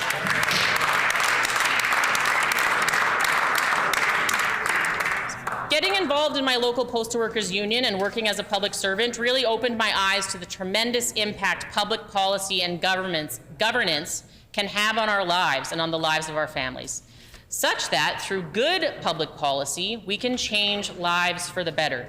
That's right. My interest in policy and law led me to earn a law degree while working at the post office, and I'm proud to say that I've been called to the Manitoba Bar since 2020.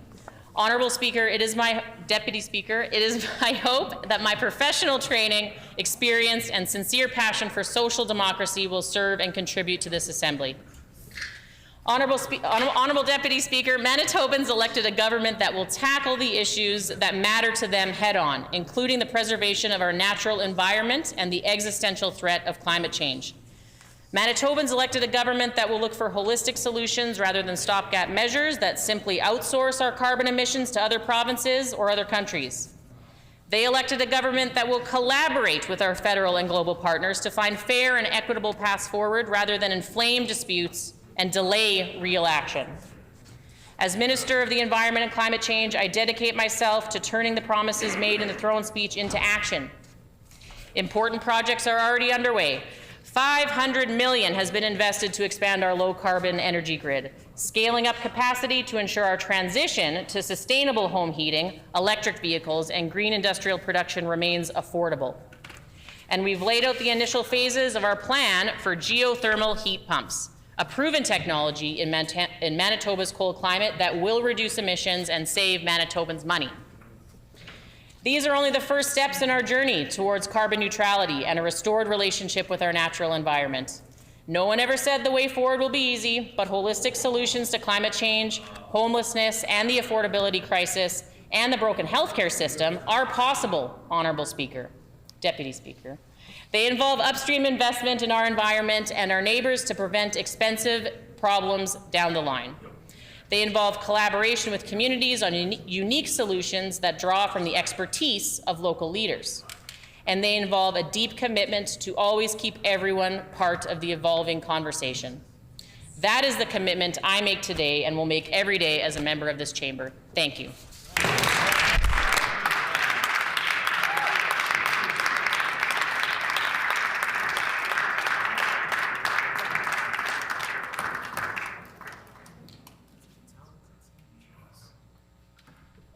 The honourable member for Portage-La Prairie.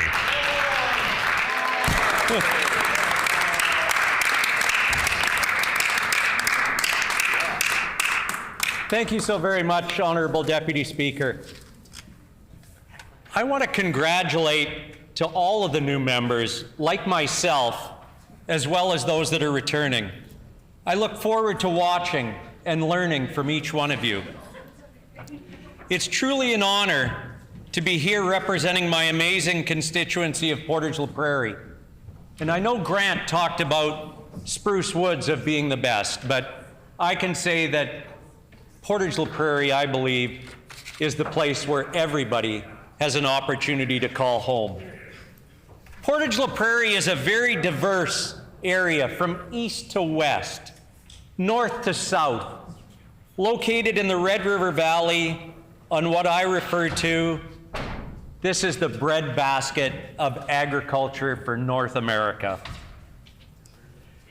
We're represented by Indigenous neighbors, Long Plains First Nation, Dakota Teepee First Nation, and Dakota Plains First Nation. We're the largest plant protein facility in Canada with Roquette. Thanks to us. We are a value-added agricultural area in Portage-La Prairie. Southport Aerospace and their tenant, Sky Align, provides primary flight training not only for Canada, but others as well. Portage-La Prairie was faced in the 1990s with losing their Air Force base out there. And the people of Portage-La Prairie said, no, we are not going to let that happen. It's been privatized and it has been more successful than it's ever been. We are also home to the largest wave pool for recreation from the Ontario border to Moose Jaw, Saskatchewan. Oh, wow. I ask all of you, yes, please come out and see what Portage-La Prairie has to offer. There is a place outside of the perimeter and Winnipeg area, and Portage-La Prairie is a beautiful part of our province. This building represents so much history as well as the future. We're all a part of this small group that has governed in this building from this beautiful chamber. I am humbled to think of those that have sat in my very same seat and those that will come after me. I will take nothing for granted and know that it is an honor to represent all of the people of the Portage-La Prairie constituency, not just those that have voted for me. I must say a special thank you to the previous MLA, Ian Wishart, who continues this day, and even in the past hour, to encourage and support me. Ian served an amazing number of years in this building, and I will continue to lean on Ian for his advice throughout my time in this office. I want to talk a little bit about who I am and where I came from. I'm proud to say that I am a very young-looking 60-year-old. Here, here. Here, here. Born and raised in Portage-La Prairie that I still call home after 60 years. My mother and father, Mac and Barbara Bariza, both served in World War II, and I'm proud of their commitment to our country and all that we have today because of them.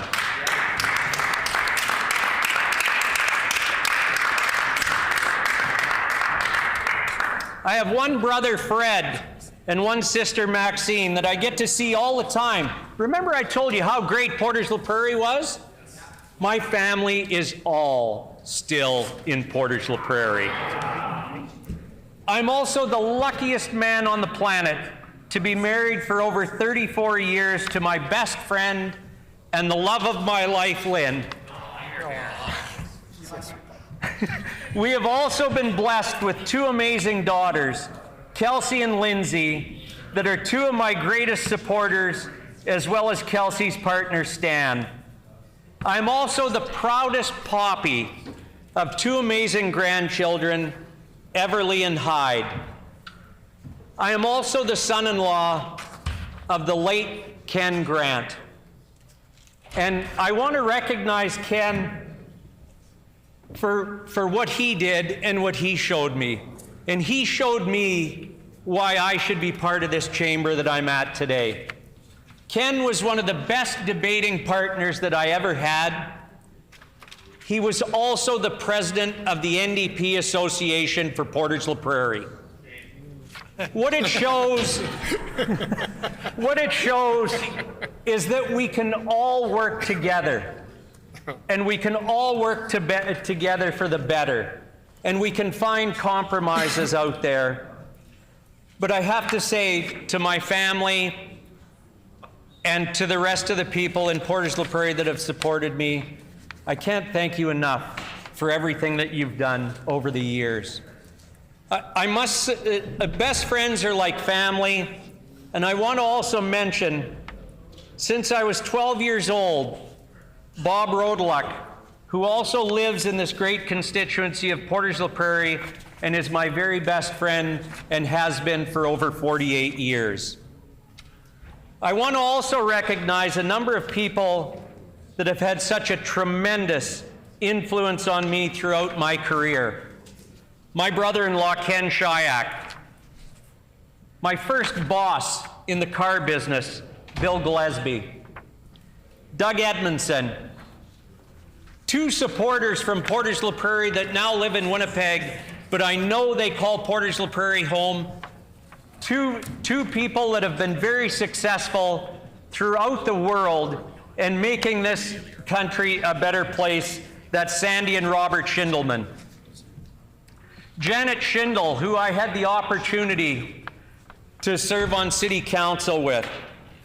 Former Premier Brian Pallister, who always taught me, don't give up. Gordon Damon, Mike Hunter, and Ben Libby. Without you in my corner, I wouldn't be where I am today. I have to see my career. After I completed high school, I followed in my father's footsteps for a couple of years, and I became a car salesperson. From there, I began a career in agriculture that took me all over North America and gave me the opportunity to meet some of the most amazing people that all want to do one thing, and that's contributing to feeding the world and looking after our population. But I do want to talk about one thing that has helped drive me in doing what I'm doing today. When I got into the agriculture business, I was referred to as I could only sell cars. I only knew about selling cars. And that drove me to be the best that I could possibly be. And in saying that about the hardships, I never had the opportunity to receive a university education.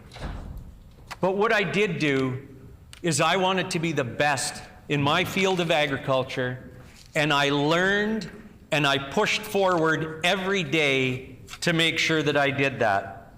It also took me into 2006 when I ran for city council on one mandate and one mandate only, and that was to build what I call the best recreation facility for our community in Portage La Prairie that had tried to be built a number of times over the last 50 years. This facility, Stride Place, opened in 2010, and I'm excited to say it will be paid off this year.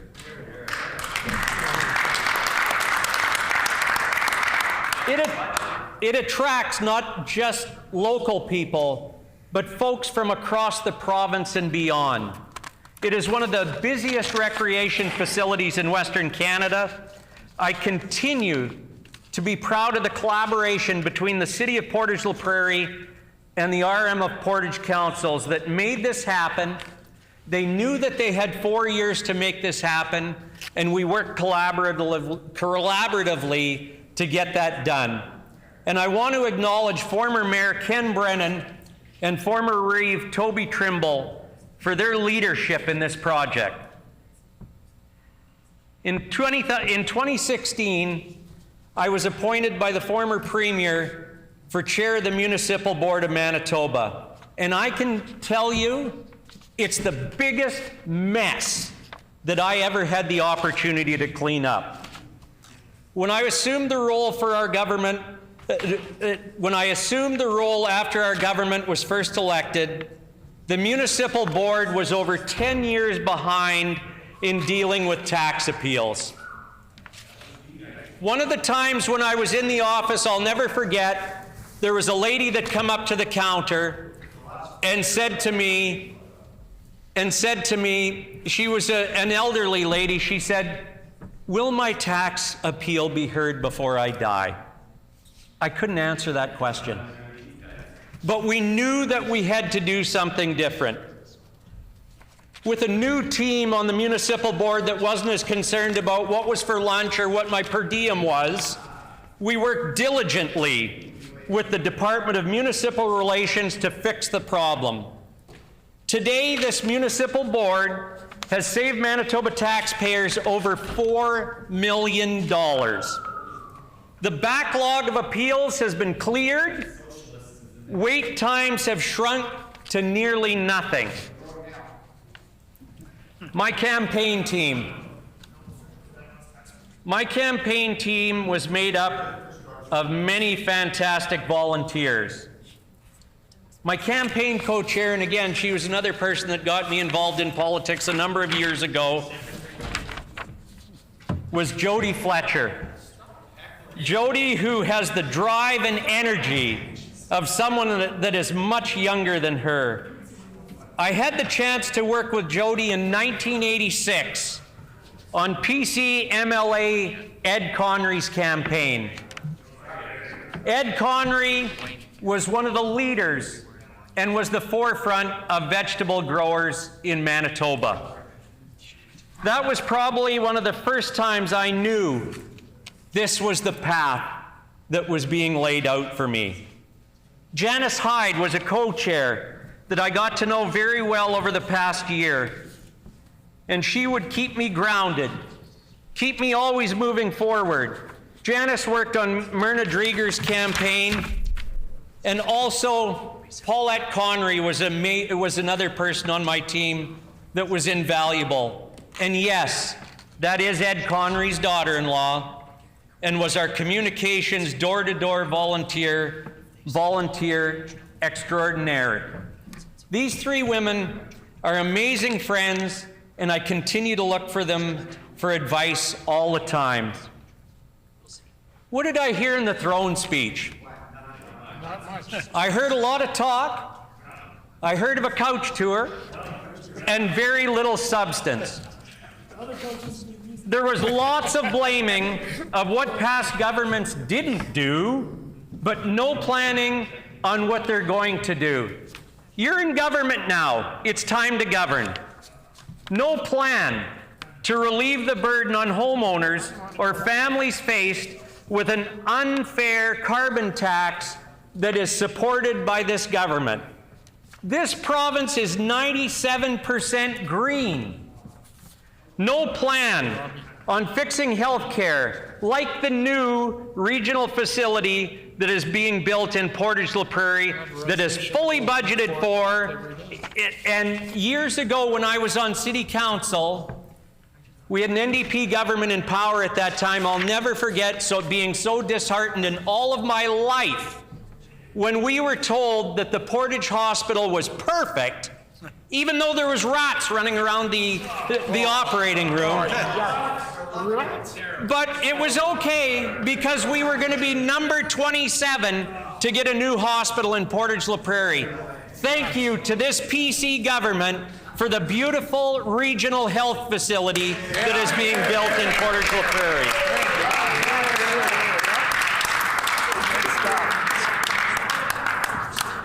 As I said, agriculture has been my life, and there has been absolutely no relief for our agriculture community that contributes almost 10% of this province's GDP. Wow. What I'm really concerned about as well, too, our hog business. Yeah. This NDP government before us put a moratorium on hog business. Yep. That hog business now is the third highest in receipts in Manitoba. Yep. I'm so scared for our livestock producers out there because they're getting blamed for emitting into the lakes in Manitoba here.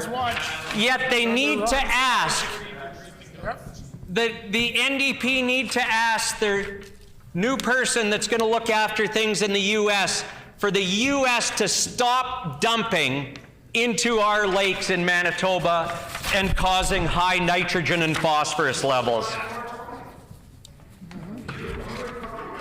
We have a bright future. That's right. Manitoba has so many value-added agricultural businesses. Simplot, that was extended under this PC government. They doubled in size. McCain's, Simplot, peak of the market. Our turkey, chicken, soybean business. Our soybean business is the second largest soybean business in all of Canada. Pulse crop industry, just to scratch the surface. I look forward to doing everything I can from where I sit, ensuring these businesses are supported all the time here in Manitoba, so they can not only survive, but they're going to thrive. That's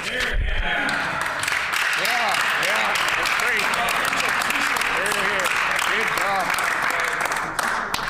In closing, No, keep talking. We want to hear more good news. I have to say, and Rick isn't here, but I had the opportunity to get to meet a lot of people here over a 4 or 5 day period. Rick Yarish, not you, Rick. You're right here beside me.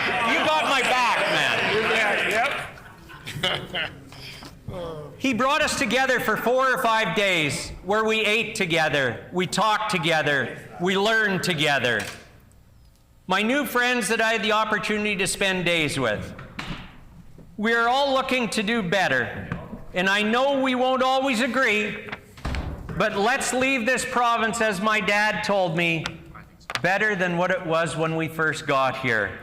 Merci, miigwech, and thank you. Good job.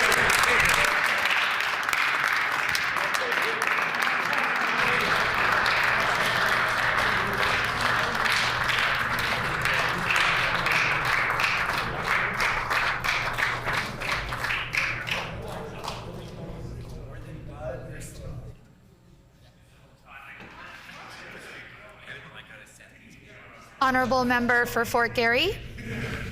Thank you, Honourable Assistant Deputy Speaker.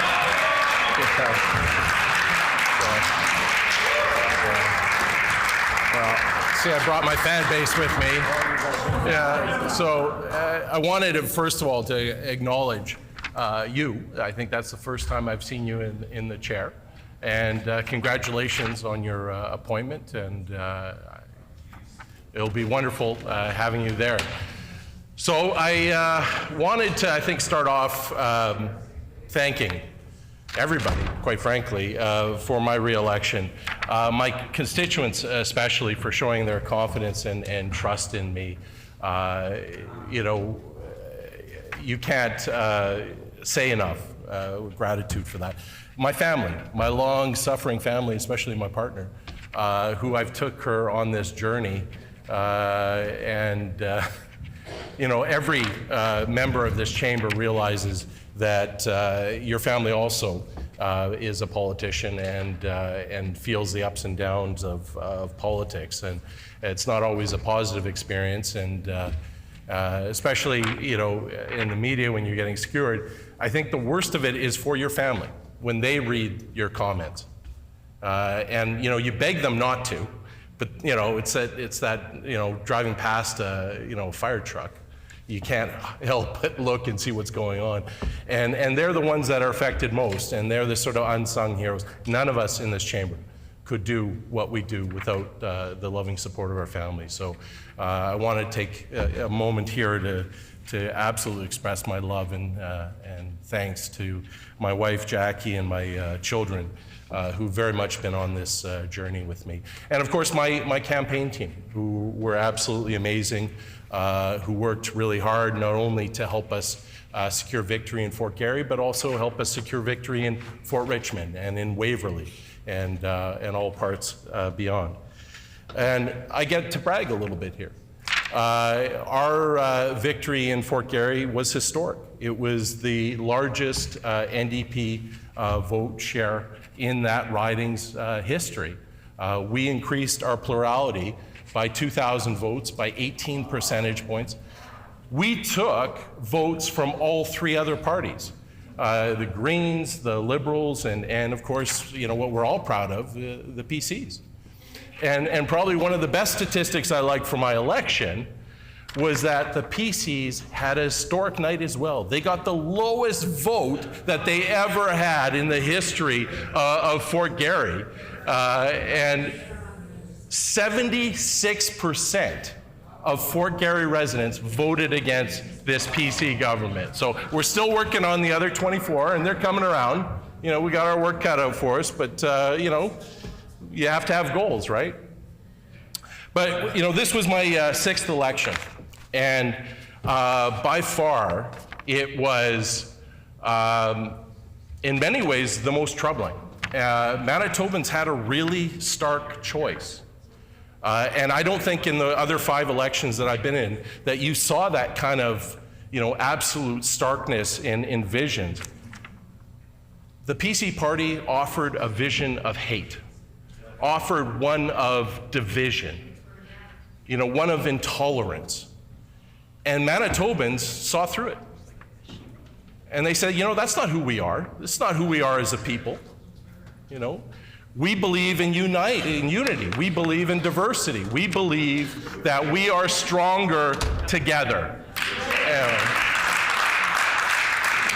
So And I couldn't have been more proud as a Manitoban on election night, seeing my fellow Manitobans reject the politics of hate, reject the politics of division, reject the politics of despair.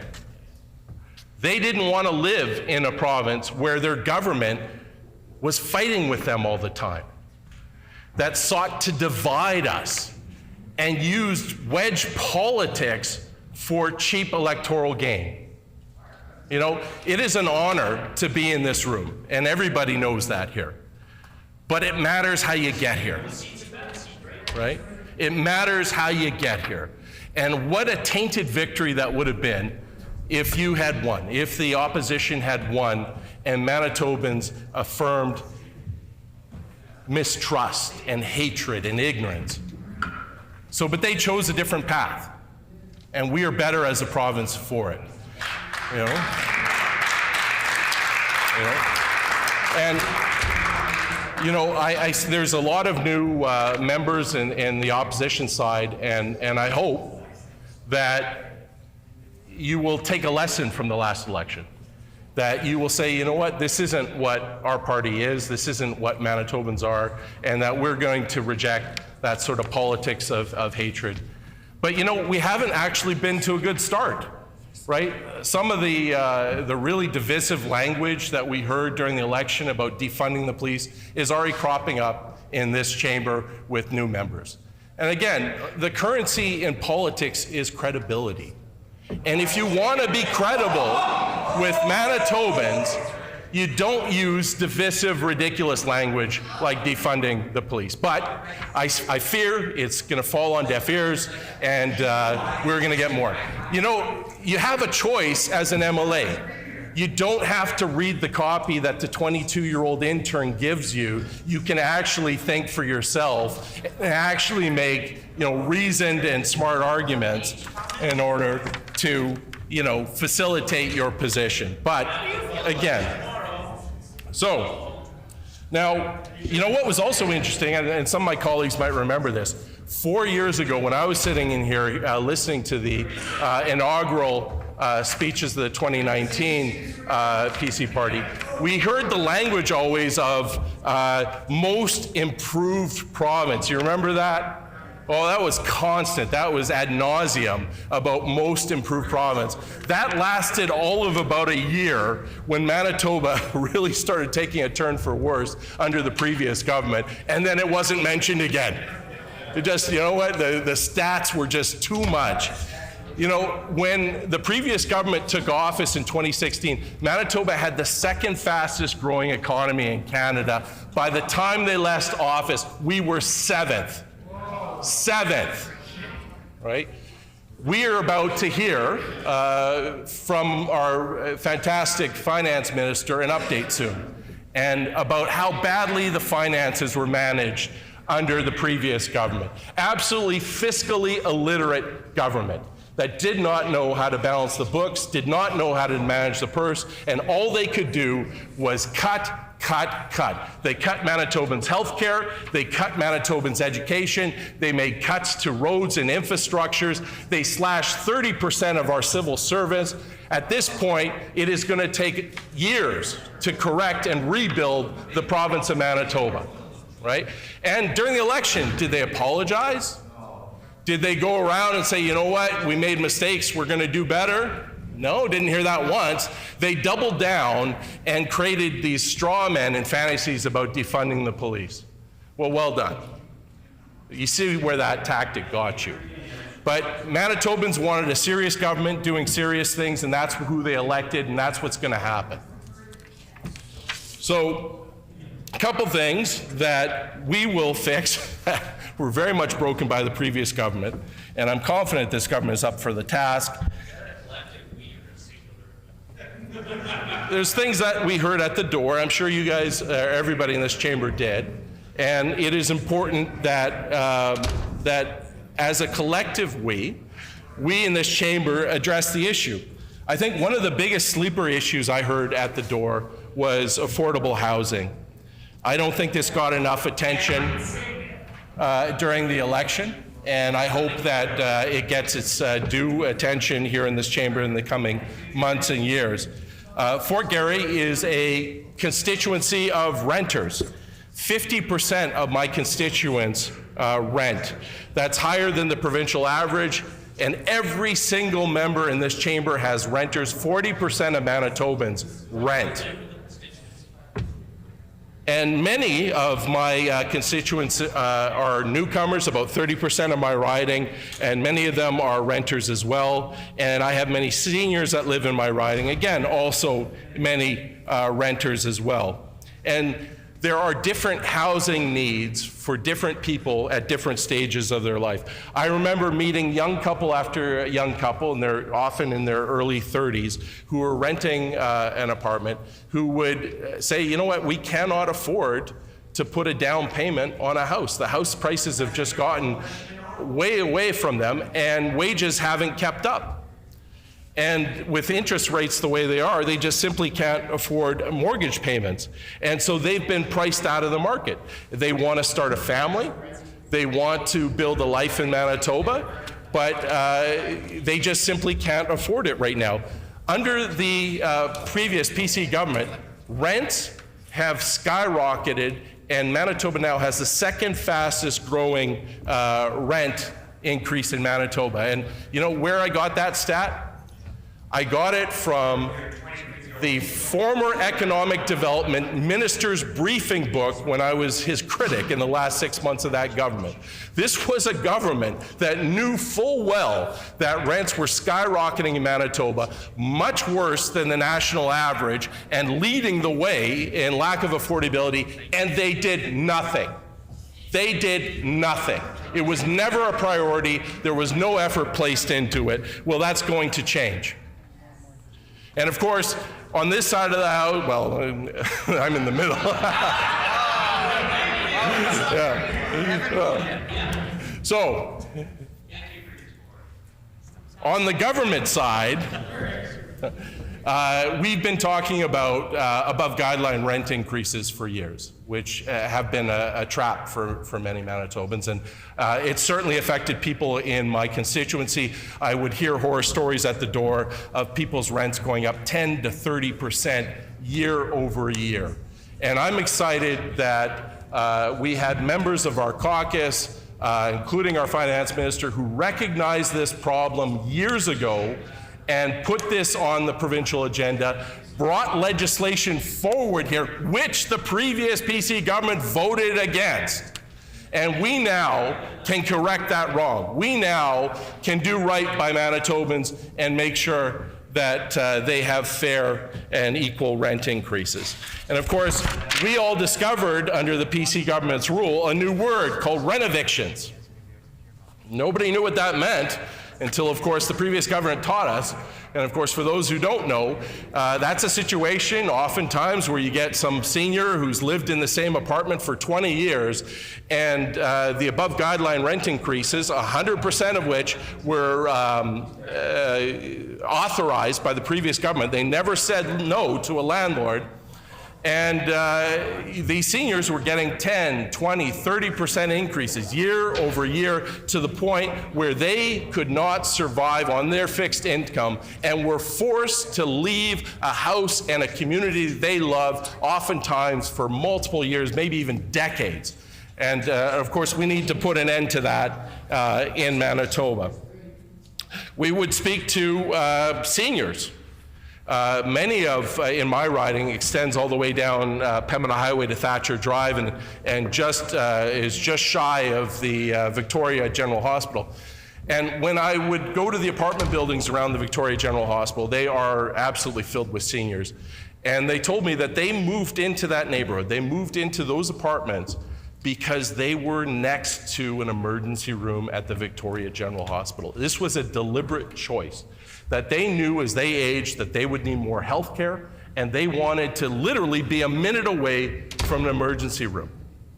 So imagine their surprise when the former PC government gets into power and shuts down their emergency room.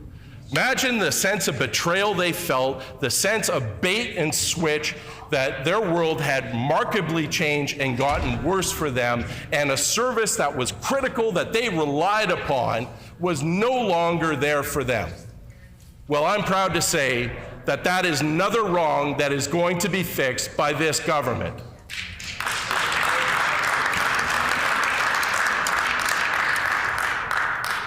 I met a number of seniors who were widows that lived alone in their former family house, and they may have been there for 40, 50 years, and it was too much house for them.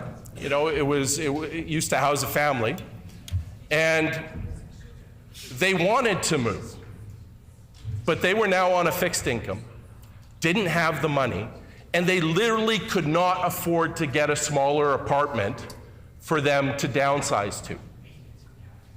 And they had to stay in their house, which was paid off, for economic reasons, even though it no longer suited their purpose, and they felt trapped.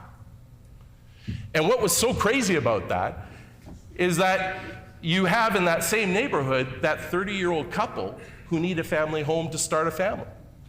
And there's a home waiting for them, but they can't move in because both sets of Manitobans are trapped. And that's how ridiculous our affordable housing crisis has become. We have seniors that don't have dignified and affordable homes that they can downsize into, and we therefore block young families from moving into the family homes and using them for a new generation and for a new Manitoba family. And the previous government did nothing. Completely ignored seniors. And you would hear that time and time again. Seniors want to stay in their neighborhood in dignified, affordable housing, and so that they can, live properly and not worry about whether they are paying rent or they're paying for medication. I would speak to people living with disabilities. And of course, there's a wide range of abilities, wide ranges of challenges. But the one sort of thing that united all of them was that there again was not affordable housing that could address their special needs, that oftentimes they would have to take what the market gave them, and it may not be set up in a way that works with their abilities, and they would never have appropriate housing, or if it was, it would be so cost prohibitive that they couldn't afford it. And unfortunately, many people with disabilities are on the lower end of the financial spectrum in Manitoba, and there's certainly lots of work to assist them. But one of the ways to do that is to have affordable housing for that. So as a legislature, we certainly have lots to do.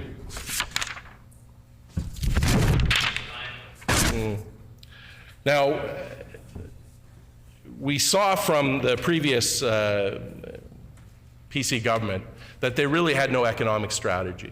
They really had no strategy for affordability. When you say affordability to the PC government, it's always to who? And the answer always is out-of-province billionaires. And they certainly spent 4 years of their term trying to make life easier for Toronto billionaires. And they did. But it didn't do a lot for Manitobans, and it didn't do a lot for the people who needed help the most. And likewise, if you wanted to sum up the previous government's economic strategy, it basically was rewarding PC party donors. So if a PC party donor had some type of business out there, that previous government would dump pillowcases full of money onto their desk without any sense about whether it actually helped the economy. And of course, we saw that it didn't, right? We went from number 2 position in Canada to number 7. And the facts speak for themselves, is that the previous government turned its back on Manitobans in every possible way that they could. And, thankfully, the horrors of that government are over, and there's a brighter future ahead for Manitobans. And we certainly have taken the lessons from that Manitobans want to do big things, and Manitobans can do big things, and they can do them by doing them together. So I want to thank you for your attention. I appreciate it.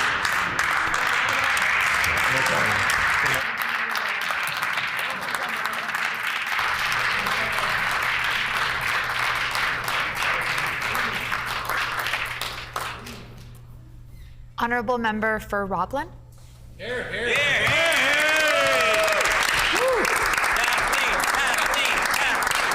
Thank you, Honorable Assistant Deputy Speaker. It's my honor to rise today and speak to the throne speech. And I think it says a lot about the throne speech that the member for Fort Garry got up and I don't think he said a single positive thing about his own government's throne speech, and instead spent 20 minutes complaining about the previous government. Shocking. Nothing to promote. Yeah, that's why he's not in cabinet. That's why he's not in cabinet.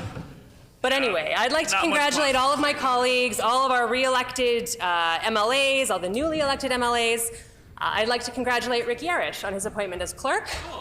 I'd like to thank all of the officers at the table, the Hansard staff, the Sergeant-at-Arms and the Legislative Security staff, all the staff of the Legislative Assembly. They recently put on a first-of-its-kind MLA orientation for those of us who are new to the House, and I think all of us would agree that it was incredibly valuable, useful experience, and I thank them for that. I'd also like to thank our caucus staff, who have been so welcoming and helpful to all of us who are new and endlessly patient with all of our many questions. I have a lot of thank yous that I'd like to put on the record today. But first and foremost, I'd like to thank the people of Charleswood and Headingley, who elected me to represent them here in the legislature. The Roblin constituency is my home. It's where I'm raising my family. And I'm so honored to be here on behalf of my friends and neighbors who call it home too.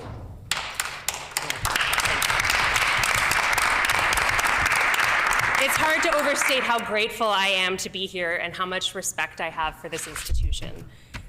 For me, aside from parenthood, there truly is no higher calling than to be here serving my community in this capacity. Here, here. I don't claim to have a lot of talents, but the ones that I do have are put to their best use here in this role. We all, as legislators, have an opportunity to leave our community and our province in a better place than we found it, and that is a gift. As I've been reminded a few times since the election, fewer than 900 people in the entire history of Manitoba have ever had the privilege of sitting in this chamber, and I do not take that privilege and responsibility for granted. But while this may be my first time here as an elected official, it is not my first time in the building. And if you've got the political bug, this building will keep calling you back. And I think many of us in this chamber on both sides of the House know that well. My political career started back in 2005 as a legislative intern. And I actually owe a debt of gratitude to the former clerk of the Legislative Assembly, Patricia Chaychuk. And I know we were saying kind things about Patricia last week, but I actually have my own Patricia story. When I applied for the internship program, she was in charge of the program. And back then in 2005, you couldn't email in your application. You had to send hard copies of everything. And it was quite a convoluted process. The application came in different parts, and your reference letters had to be sent separately. To make a long story short, a part of my application was missing. And it would have been really easy for Patricia to just say, oh, application incomplete, set it aside. But she took the time to call me and say, hey, we're missing one part of your application. Would you send it in, please? And I was so grateful for that one kindness. And I had my interview and I got the job, and I owe her gratitude for that. Nice, here, here. I had just graduated with my political science degree from the University of Winnipeg, and I came to this building incredibly green and wide-eyed. But every day as I entered the building, I would look at the golden boy that sits on top of the building, and I would think, I am so lucky to be here. I can't believe my luck. And now I have a seat in this chamber, and I get to come here every day on behalf of the people who elected me. To paraphrase a quote from my favorite musical, I get to be in the room where it happens, and that is a privilege and responsibility that I take very seriously. It was during that internship that I first met Myrna Dreger, my predecessor as the MLA for Roblin, and today I'm fortunate to call her a mentor and a friend.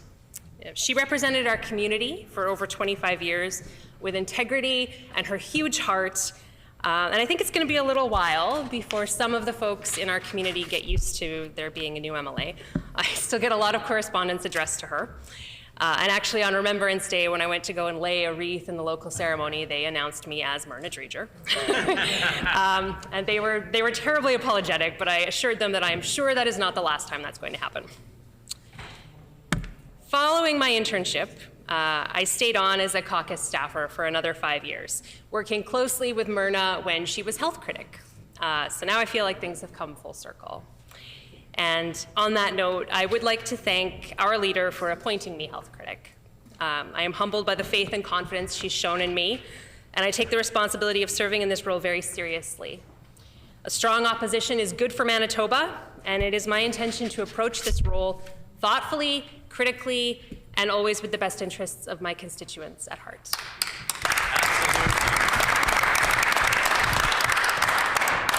So those first 6 years in the legislature were formative years in my career. I made many mistakes, and I learned from them. I learned what my strengths and opportunities are, and I got a front row seat to the important work that happens in this building. I made friends during those years here that are some of my closest friends to this day. When you've sort of gone through the political trenches with people, it's a kind of bond that you wouldn't get in any other workplace. And I worked for some folks who are today my colleagues, including the member for Springfield, the member for Steinbach, and of course our leader as well. I'd like to thank them, and in fact all of my caucus colleagues, for the warm welcome, support, mentorship, and guidance over the last several weeks as we've settled into our new roles. Thank you. But in 2011, my career took me in a different direction, and I left this building for the first time to take a local leadership role in a global nonprofit organization.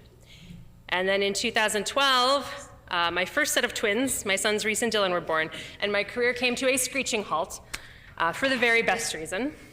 And in 2015, my second set of twins, my daughters, Aubrey and Rianne, were born. And just like that, we had 4 kids under the age of 3.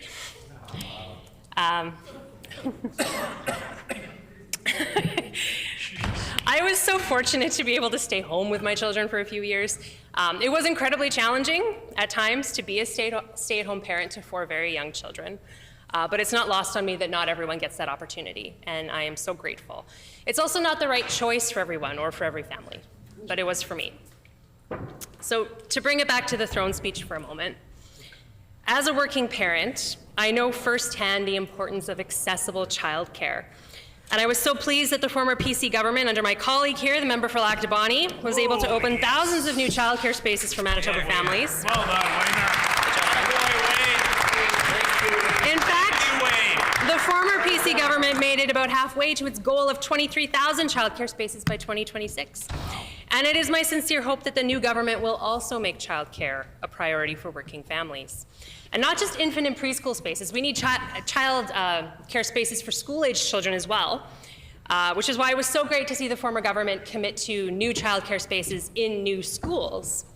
And earlier this year in Headingley, we saw the opening of the very first ready-to-move child care center.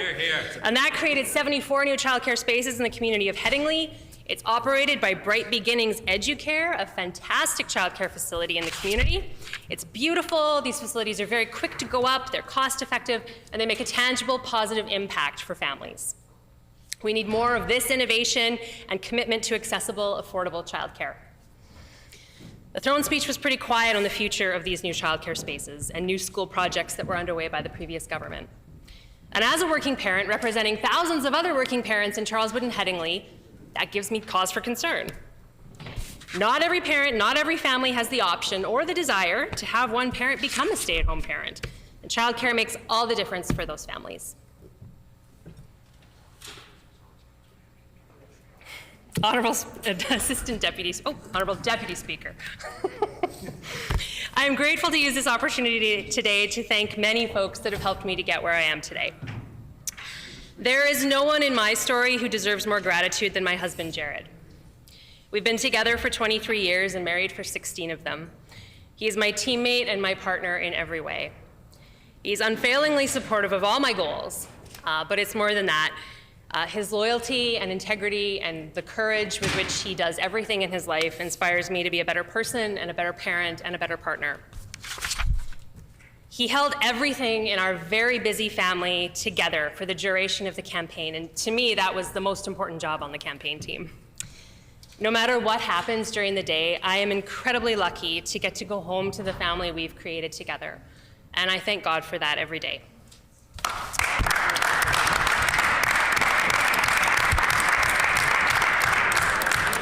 Parenthood fundamentally changed me, as it does most of us, I think. It made me want to leave the world a better place for our children, and that's why I'm here. And I know that's not unique to me. I know many of us in the chamber would say the same. But I want to thank my kids for their patience and the sacrifices they've made over the last year. Being their mom is my favorite and most important job, and I'm grateful every day that I get to do it. But I've gone back to work in political roles a few times over the years, both here at the Legislature and over at Winnipeg City Hall. I've had the privilege of working with amazing politicians and public servants, and I have learned so much from them. The last time I left this building, I told myself I wouldn't be coming back unless it was as an MLA, and here I am. Here you are. Here.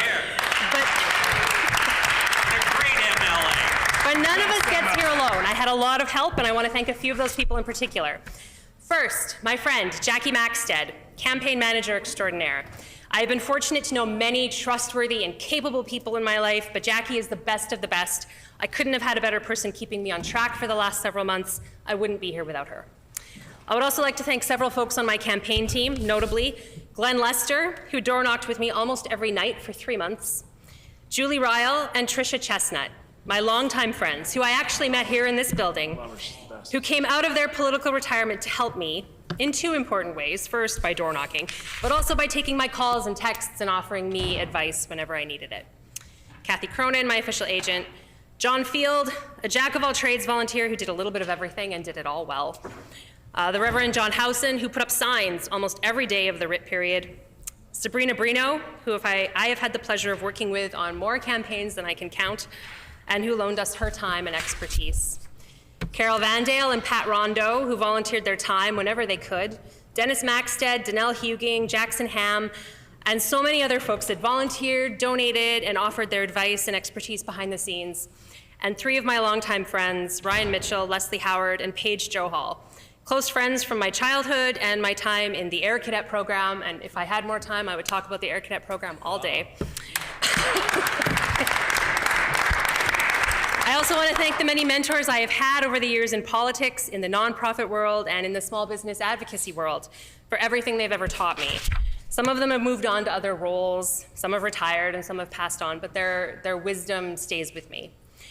Many of those folks I'm not going to mention by name, just to protect their privacy, but I've certainly shared my gratitude with them privately. Like most of us, there have been people in my life who gave me second chances, or who saw potential in me before I did. And without their encouragement and the opportunities that they afforded me when they could, I wouldn't be here.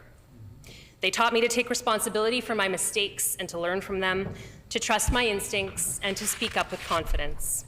I will name Myrna Dreger, Mavis Talliou, Leanne Rowett, Bonnie Mitchelson, Scott Fielding, and thank them for their mentorship, example, and guidance in this particular realm.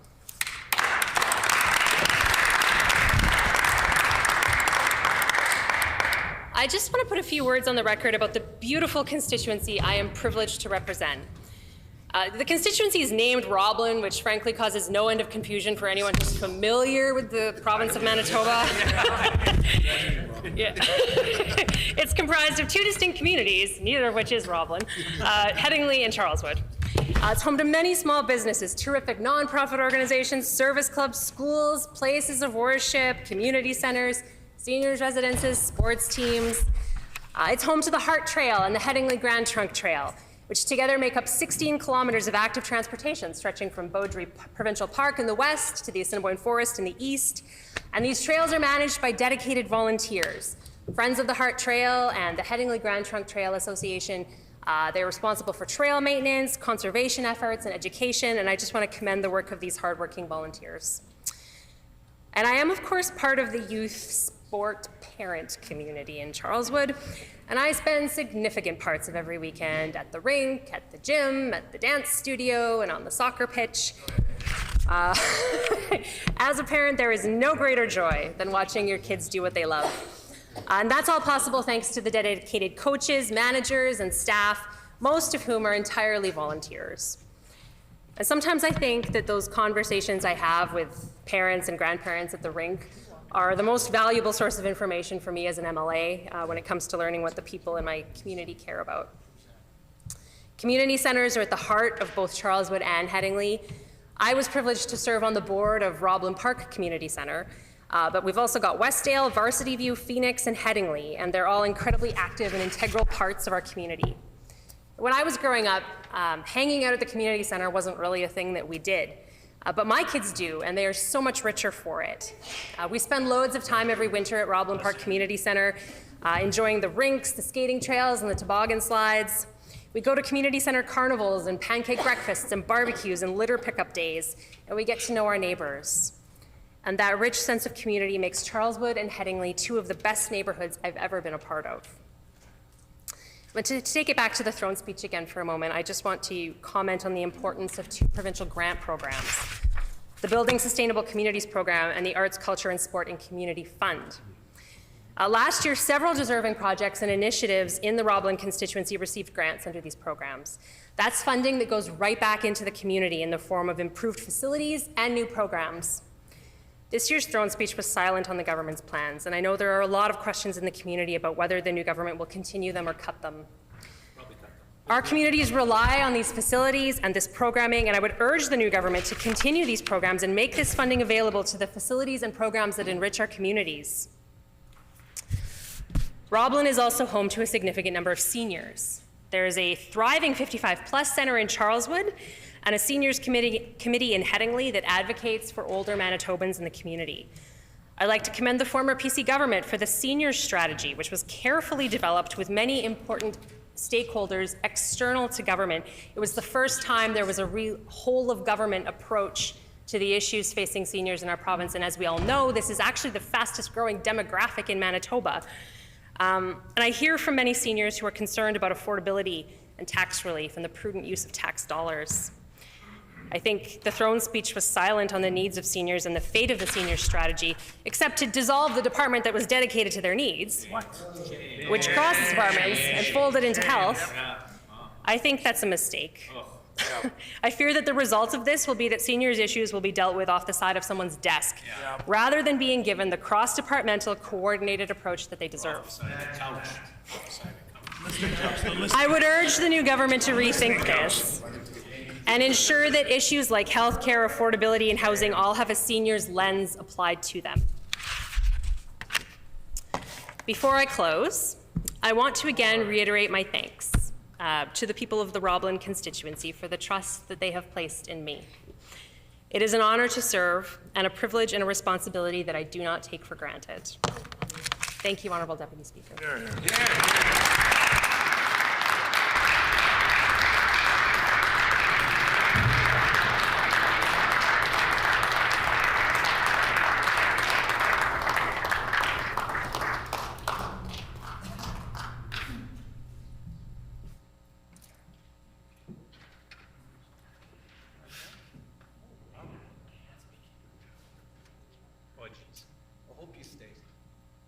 The Honourable Minister of Education and Early Childhood Learning.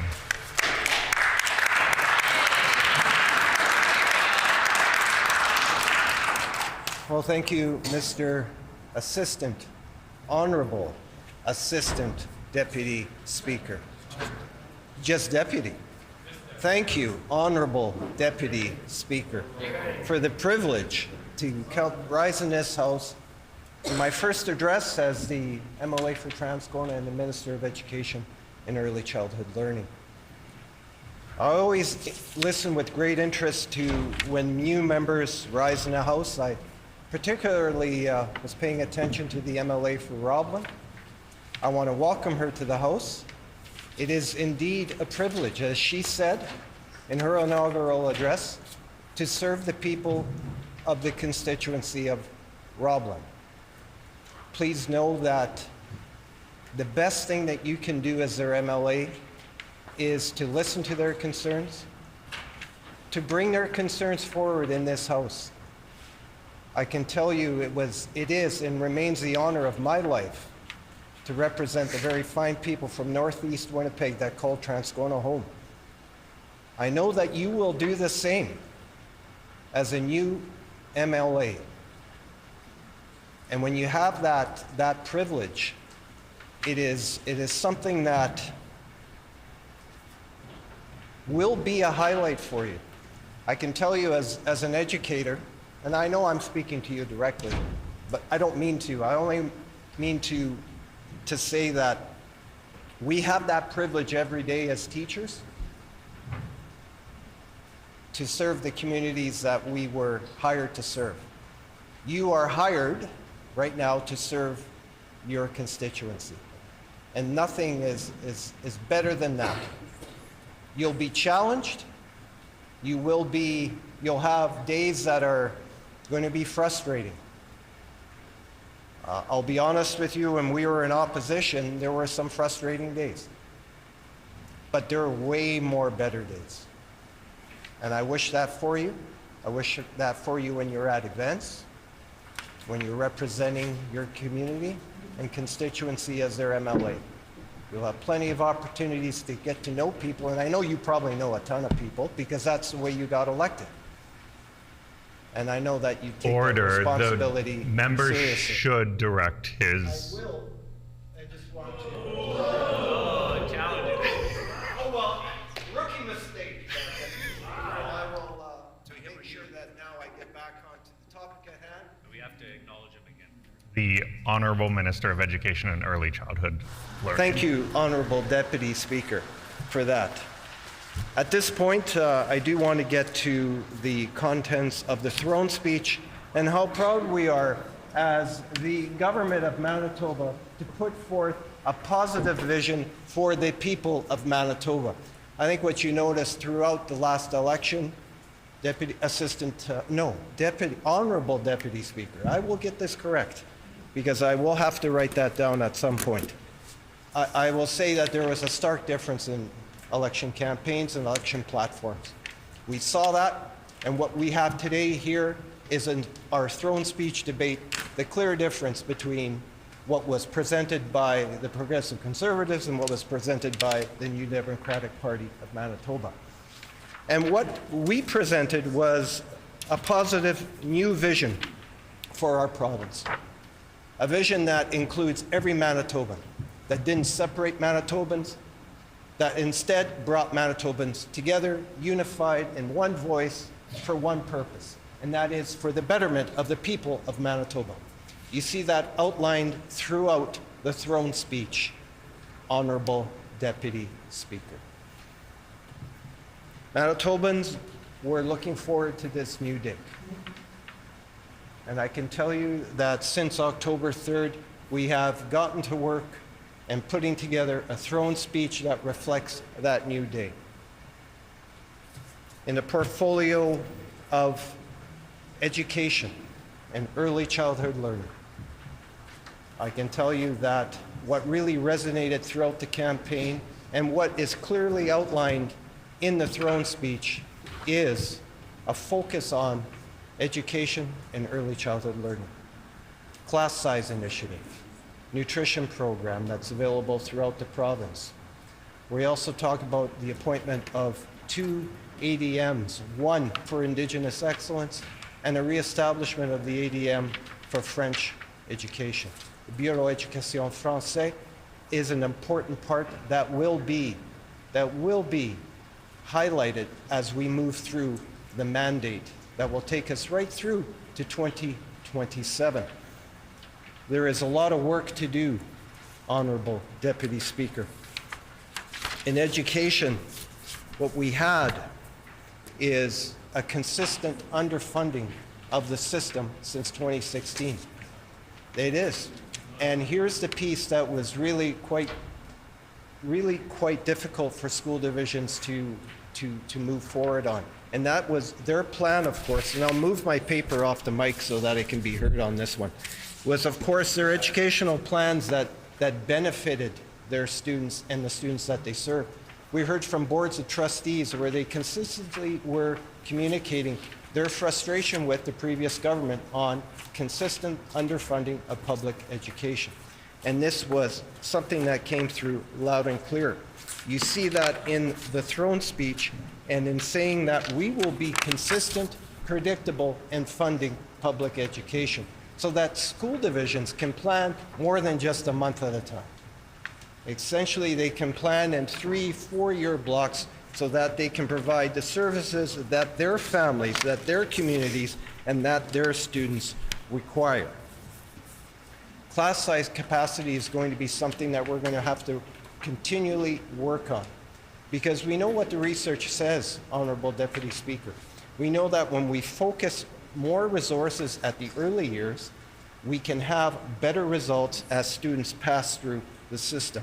We will work with our education partners to ensure that this initiative is brought forward, and in a way that benefits not just the students, but also their families and communities. Because often, as you know this, Honorable Deputy Speaker, what happens is that when you work very closely with families, you get to know families, you get to know their needs, and then you can provide the supports that they need to flourish. Here are the pieces that we're talking about. We're talking about pieces as simple as inviting parents into the schools so that they know what's happening at schools. You'll see that teachers have a continual pipeline open with their families and communities. They do that by regularly emailing and regularly having meetings. This is something that will be exemplified and certainly something that we want them to continue as their child progresses through their educational career. Our kids deserve to learn in an environment that is conducive to their development. And so we know that we will leave that to the school divisions to come up with the plans that reflect their community's needs, because they're the best position to do that. And school divisions now will have a partner in the provincial government, an active partner that will be with them every step of the way to provide those environments. We will, of course, partner with them in ways that perhaps hasn't been done or seen since 2016. And here are the pieces that are really important. The word that we like to use is we're a listening government. And listening governments, what they do is they call people to the table to have what is called productive dialogue, Honorable Deputy Speaker. And how do you do that? Dialogue is different than discussion. Well, I've talked about this before. This is based on the work of Garmston and Wellman that goes back to the late 1990s that really revolutionized my practice as a school leader. It talked about the difference between dialogue and discussion. Discussion is very focused on the individual, your individual point of view, your individual worldview, whereas dialogue is much more based on a listening exercise, where you're trying to find what is the particular issue you want to tackle. And how do you do that? By listening to all the partners at the table. So when we say that we're a listening government, that's what we mean. We're going to be involved in more dialogue that involves actively listening to all the partners, as opposed to discussion where we're just telling people what our point of view is. So we're moving from a very individualistic perspective to one that's much more broad-based and involves all the partners at the table. That's the difference, Honorable Deputy Speaker, between discussion and dialogue. And like I said, revolutionized my way of working when I was employed by school divisions. And so what that meant was we also included student voice. And you see that in the throne speech. You know, yesterday, Honorable Deputy Speaker, had an opportunity to meet with the Student Advisory Council, made up of students that are grade 9 to grade 12 throughout the province. And they were bringing their voice to the Minister of Education and Early Childhood Learning.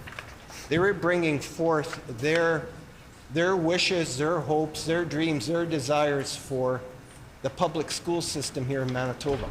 But you know what? I just don't want to limit it to the public school system, Honorable Deputy Speaker. It includes students that also come from independent schools. which is something that is, I think, actually important because, Honorable Deputy Speaker, when you include students from every type of school that's in the province, they get to see and hear from each other. And we talk about that when we talk about discussion and dialogue. This was truly a dialogue yesterday where students were expressing their desires for a very productive educational experience.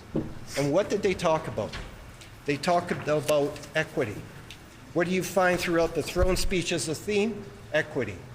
You know what else they talked about, Honorable Deputy Speaker? They talked about inclusion. And you'll find that throughout the throne speech as well, Honorable Deputy Speaker. That really important part of ensuring that every Manitoban has a voice and is included in this document. It's one that's very important. You know, when we put into action the words that we have on paper, that actually shows and displays how serious we are as a government.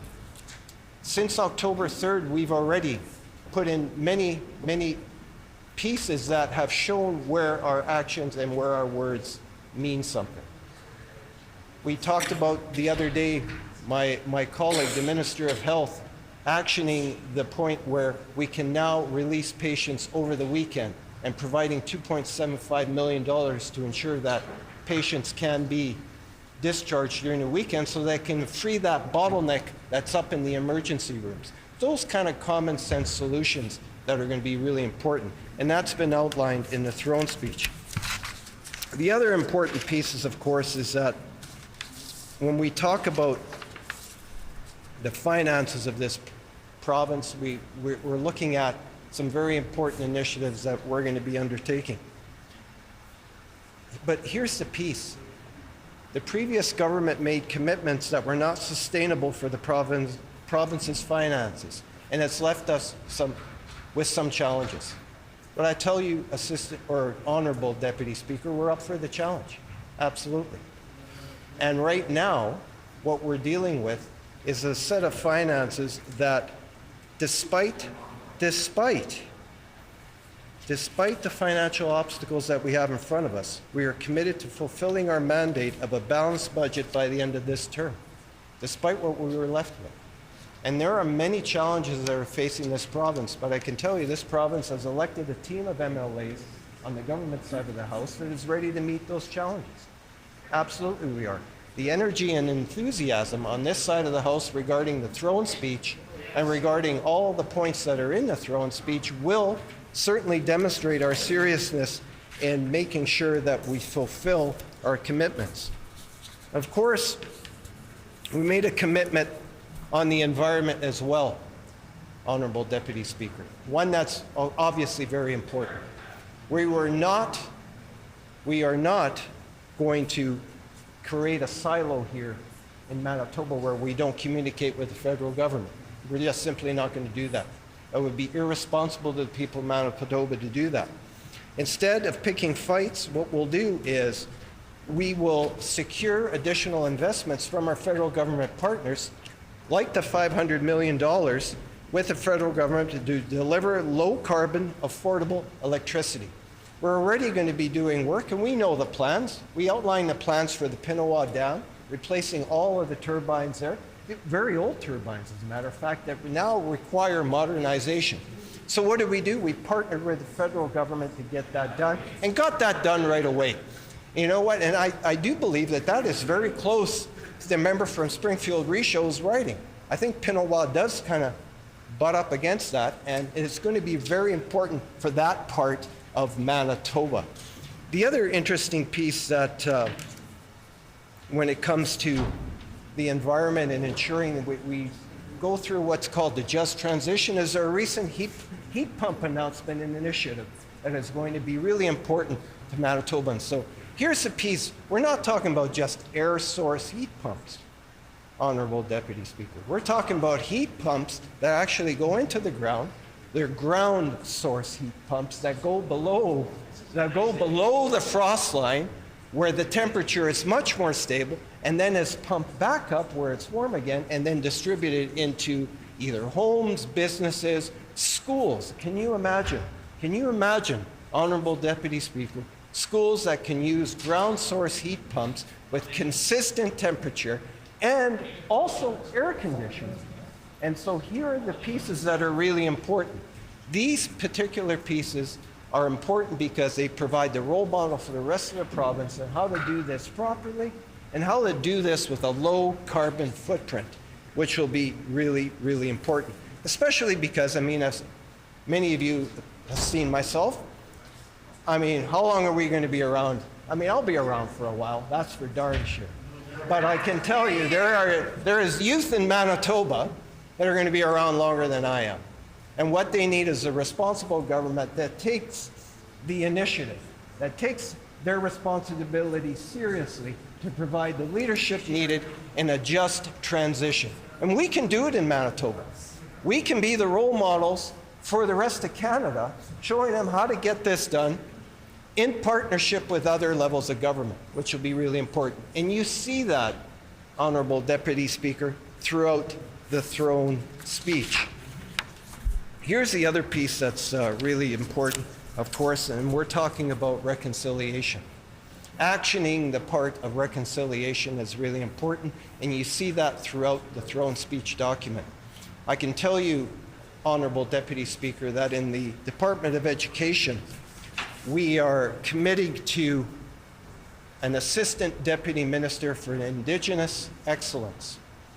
That particular position is going to take a critical role, a critical leadership role in ensuring that Indigenous students, families, communities have what they need to be successful in Manitoba schools, in a partnership that is government to government. Just right now, as a matter of fact, this afternoon, we met with the Red River Métis, and we met with the minister responsible for education for the Red River Métis, and had a very productive meeting. And one of the things that the minister outlined was her enthusiasm for the throne speech contents, specifically the ADM for the Indigenous education, something that will be really, really important to them. And they want to work in partnership with us in a government-to-government relationship so that we can get this done. It's turning the page on relationships that were damaged before, Honourable Deputy Speaker. We're going to take the responsibility right now to ensure that we repair those very important relationships, and we're going to repair them with Indigenous nations on a government-to-government level to ensure that not only voice is included, but also leadership is included. And sometimes that means that we're doing all the listening, because there's been a long history of a lot of telling going on, but right now, this listening government on this side is going to take all of the advice that we need from all of our important partners to ensure that every word in this throne speech is actioned throughout our 4-year mandate. Nothing less will be satisfactory. Because I can tell you, when we put this here, when we put the throne speech together, it was not our ideas, Honourable Deputy Speaker. It was the voice of each and every Manitoban. Every MLA on the government side of the House has taken and put together a document and put forward their ideas that they heard from their community members to ensure that their voices are included in this document in front of us, the throne speech. I cannot be prouder at this moment to represent the government in adopting and in supporting this very important throne speech and document. Thank you, Honourable Deputy Speaker.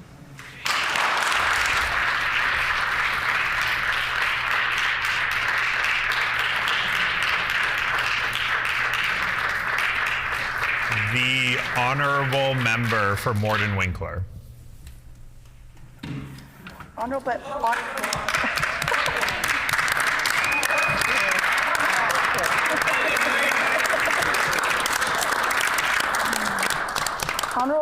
Deputy Speaker, members of the Legislative Assembly, invited guests, ladies and gentlemen, today I rise to share my inaugural speech. My name is Carrie Hebert, a longtime resident and newly elected MLA for the constituency of Morden Winkler. I am honored to share my appreciation for my family, friends, and my constituency. as well as my personal journey that has brought me to this very seat in the legislature. I will share how my life events have prepared me for the very work that I'm doing in my critical role of housing addictions and homelessness. First, I want to express my gratitude to the amazing constituents of Morden Winkler for trusting in me and electing me to be their representative in the Manitoba legislature. The constituency of Morden Winkler is 75 square kilometers, consisting of two beautiful cities of Morden and Winkler. Connecting the two communities is a corridor with a vibrant business and manufacturing sector. Many know Morden for the amazing 3-day festival called the Morden Corn Apple. Yes. The large festival is filled with food trucks, amusement rides, artisan stands, and large stage for live music, along with many events and activities. The community is steeped in history, culture, and lots of beautiful green space. Winkler is home to the Winkler Harvest Festival, a 3-day fun-filled festival of rides, food, and music, with a large display of fireworks at the end of the family fun weekend. Winkler is deeply rooted cultural community with an ever-growing industrial manufacturer and business sector. Both Morden and Winkler have vibrant arts programs and music scenes, not to mention the amazing recreational programs and golf courses. I am proud to represent a community that values people. We have such a diverse community with both economically and culturally. Our community of Morden Winkler is one of the most generous areas in the country. People stepping in to meet the need whenever a need arises. One of those opportunities to give was announced by the Boundary Trails Health Center Foundation, setting a goal to fundraise to add equipment to the new hospital expansion, adding much needed equipment that would otherwise not be available.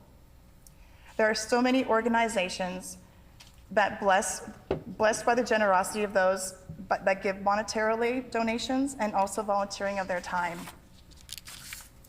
Again, I'm very humbled and to have been elected to represent such a kind and generous community. I am blessed to have had opportunity to serve in so many capacities as a citizen and contributing community member. Volunteering is one of the things that brings joy to my life. I am a wife, mother, a community volunteer, and a small business owner who has called Morden Winkler her home for over 25 years. I want to thank first my family. My husband, Mike, supports me in all of my fearless, crazy ideas and goals. I want to express my gratitude to my oldest son, Taylor, and his wife, Madison, for always being there when I needed to talk or bounce ideas off someone. Taylor is always a steady, grounded voice, and I'm so proud of the man he has become. I would like to thank my youngest son, Colton, who is watching today, and his wife, Allie. Colton, thank you for your help with my campaign and always being there to share in my victories and my political firsts. Colton has been involved with me in politics from the start, and I had the honor of him sitting with me on the floor during the throne speech. I am so proud of him.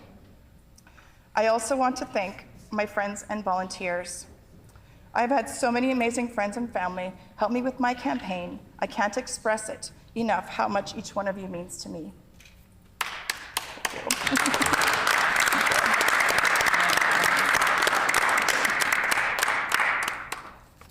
You came alongside me as friends, financial supporters, encouragers, campaign team members, even event planners and participants. Words can't express how much I appreciate each one of you.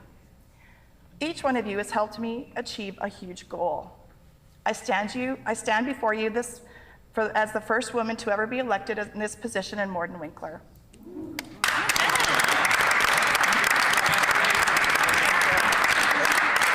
I am proud to be the first woman MLA to be elected in Morden Winkler. There have been many strong women in leadership in my life that are both political and have also had otherwise influences on me. I have had the honor of serving and learning from strong examples such as retired MP Candice Bergen and our first woman premier and leader, Heather Stephenson. Did I say that wrong? I have also been blessed to have a mom that supports me and several spiritual mothers Just a friendly reminder that you're not allowed to use members' names. You should refer to them by their constituencies. Honorable member for Morden Winkler. Thank you. The leader of our party. I've also been blessed to have a mom that supports me and several spiritual mothers and prayer sisters. I am a proud elected member of the Legislative Assembly, and most recently, our PC caucus leader entrusted me to be the Shadow Minister for Housing, Addictions, and Homelessness. I am humbled by the trust that my colleagues and Manitobans have placed in me, and I am eager to serve with passion and compassion. I want to look back to the place where I started so I can look and see how far I've come. Let me share some of the highlights of my journey to help you better understand who I am. I was a successful business owner at age 22. My then partner and I started a small diner, then moved up to owning 2 Subway sandwich stores. I have always had a hard work ethic and a head for business. We were a successful team. Several years later, I found myself in a dysfunctional relationship, and he asked me to leave our home with our 2 sons, then 2 years old and a baby. With a small bag of clothes and 2 car seats, I looked for someone to take us in. We were essentially homeless overnight. I lost everything, all my security. I had no money or a bed to sleep in. Many people took us in and gave us a place to stay. I met an angel during that time named Lorraine Helps, and she's watching today.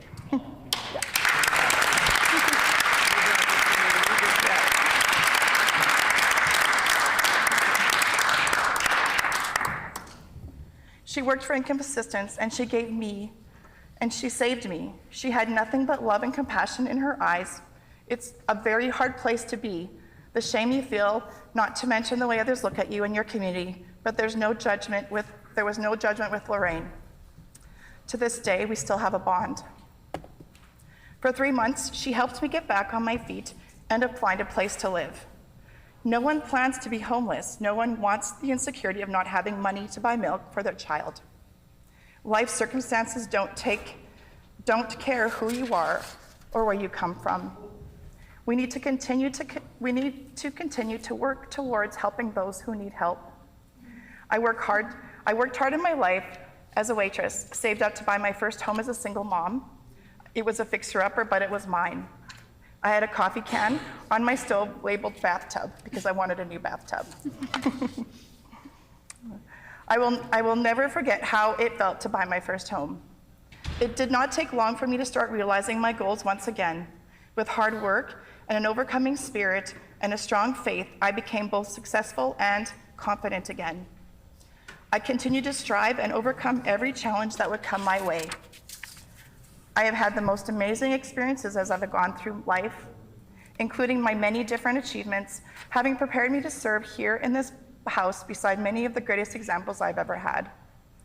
I have been married to a wonderful man for 18 years and have the most amazing children who are also like me, goal-oriented and both owning their own businesses at age 27 and 29.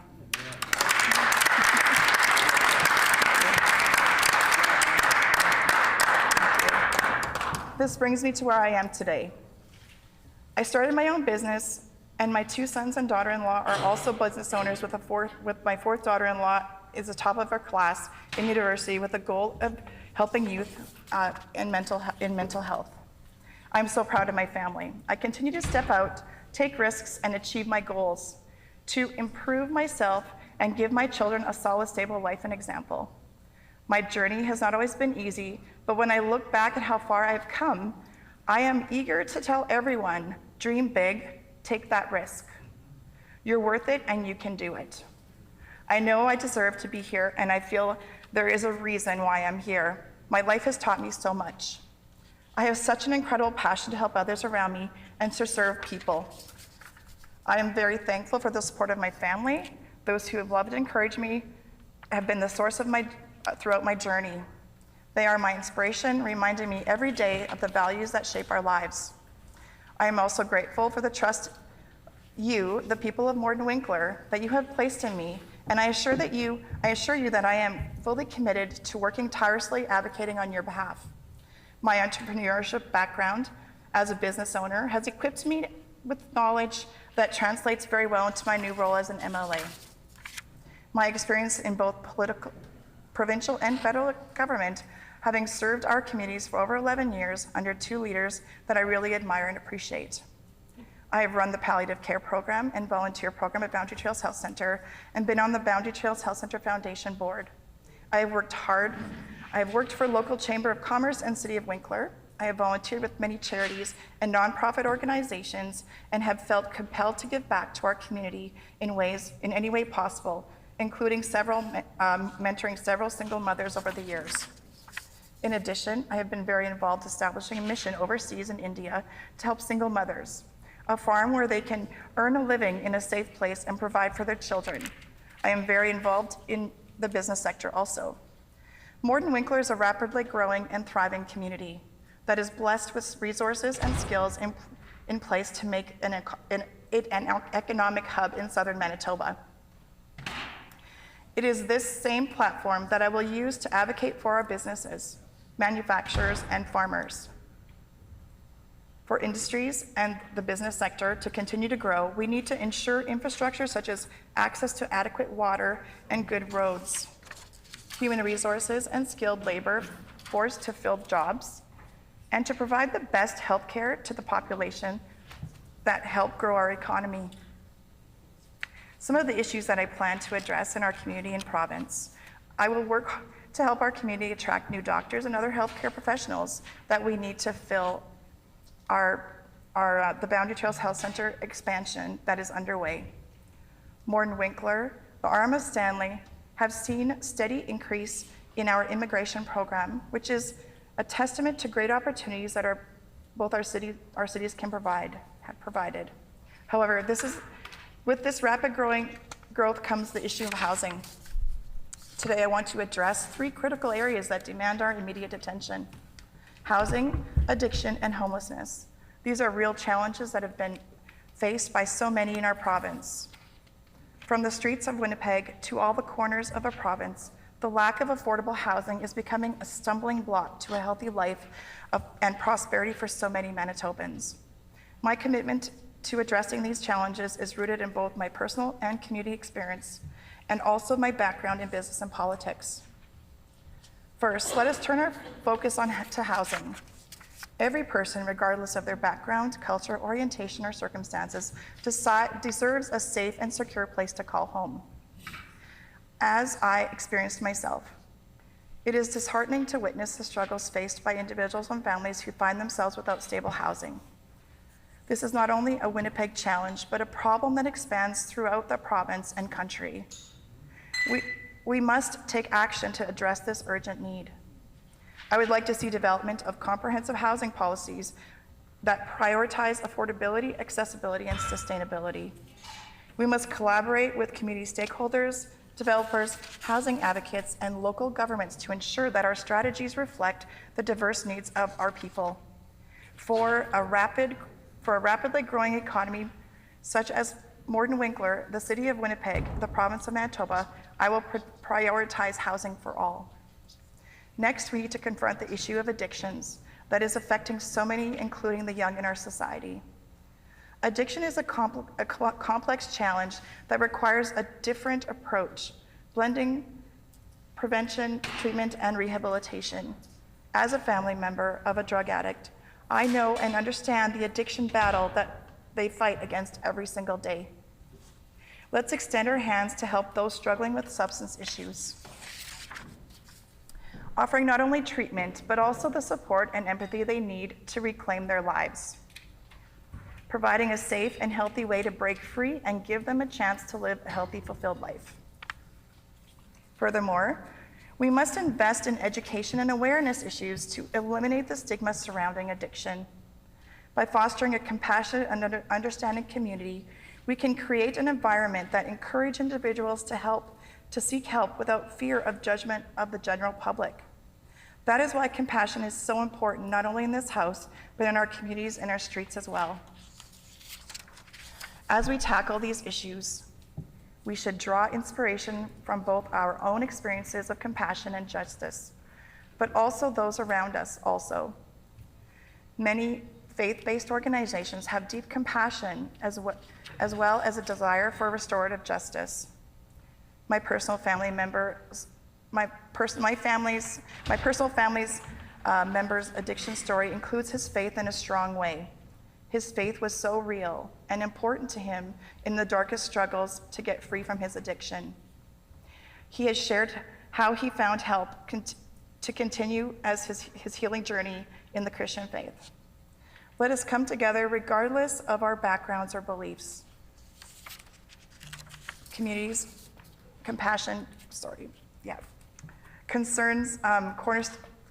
where compassion and justice are cornerstones of our policies and actions.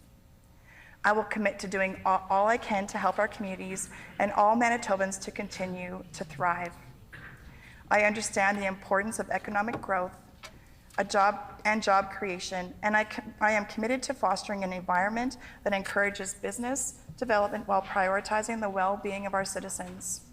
We can make Manitoba the economic powerhouse of our country.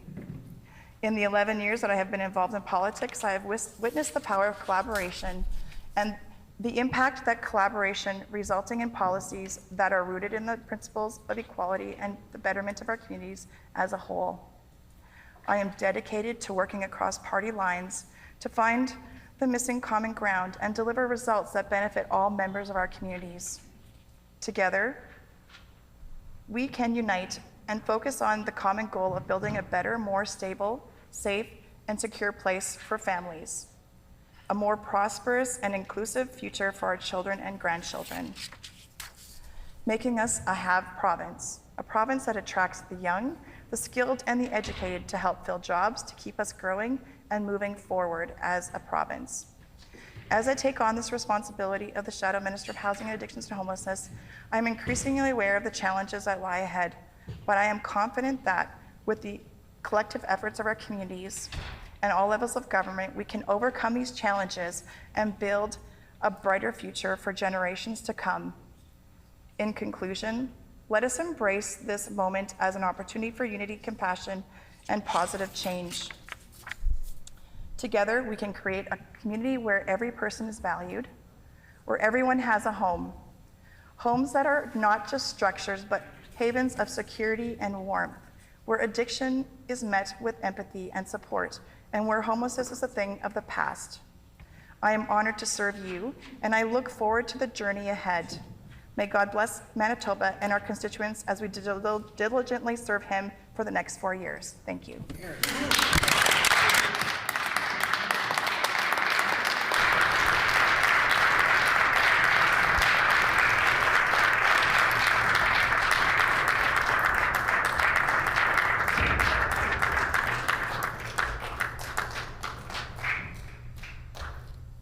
The Honorable Minister of Labor and Immigration.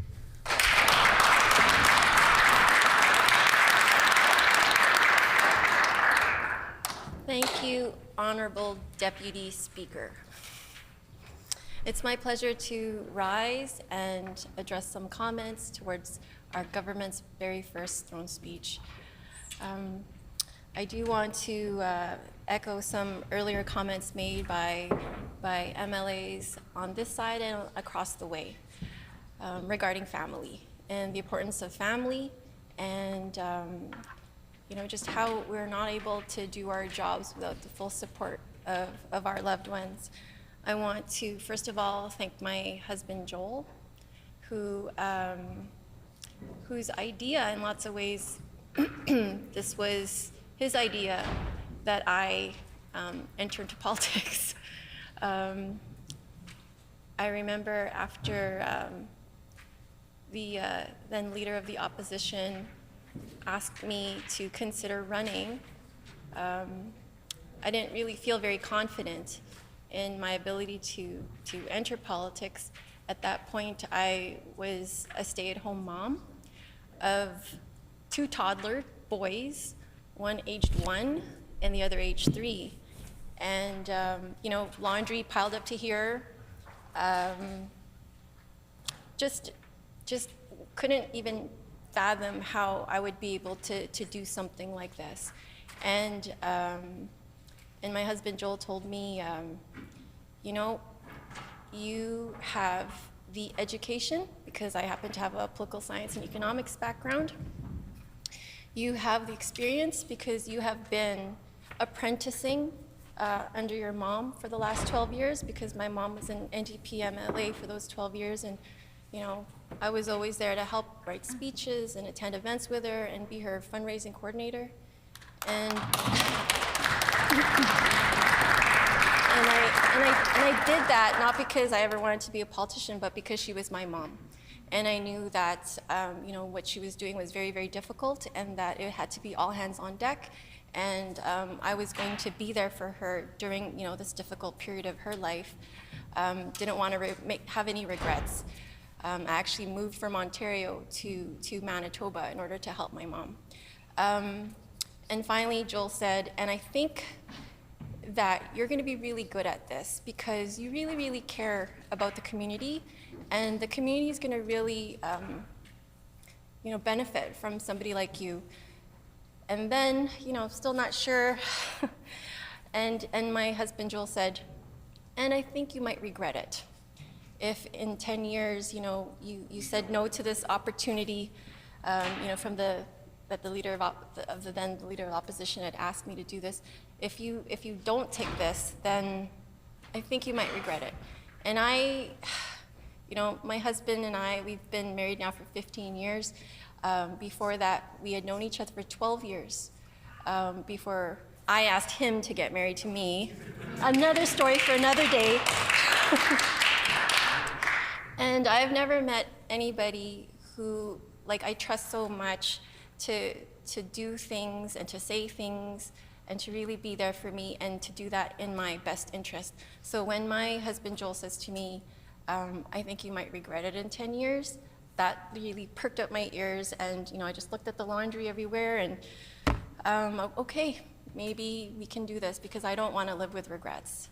And honestly, Honorable Deputy Speaker, I haven't regretted a single day of this, no matter how hard or how challenging it's been over the past 4 years. And he was right, and my husband Joel often is right.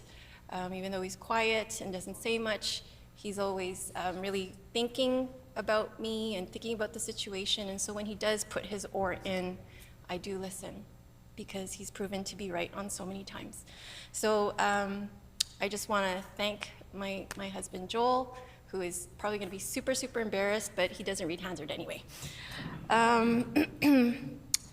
You know, when now the Premier asked me to consider being in cabinet, this was mind-blowing, really. I know exactly what this would entail, maybe a little bit more than other folks in the House. Obviously not our former colleagues in the front benches, but because of, again, the experience of my own mother in cabinet and her experience as an interim NDP leader, I just saw how grueling this was. And it was, you know, mind-blowing that, you know, the Premier had asked me to do this. I went back to my family, and in particular, I spoke to my 8-year-old son.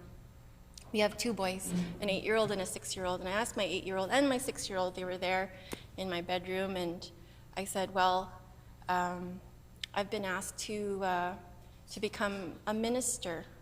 What do you guys think I should do? And my 8-year-old said, well, what does a minister do anyway?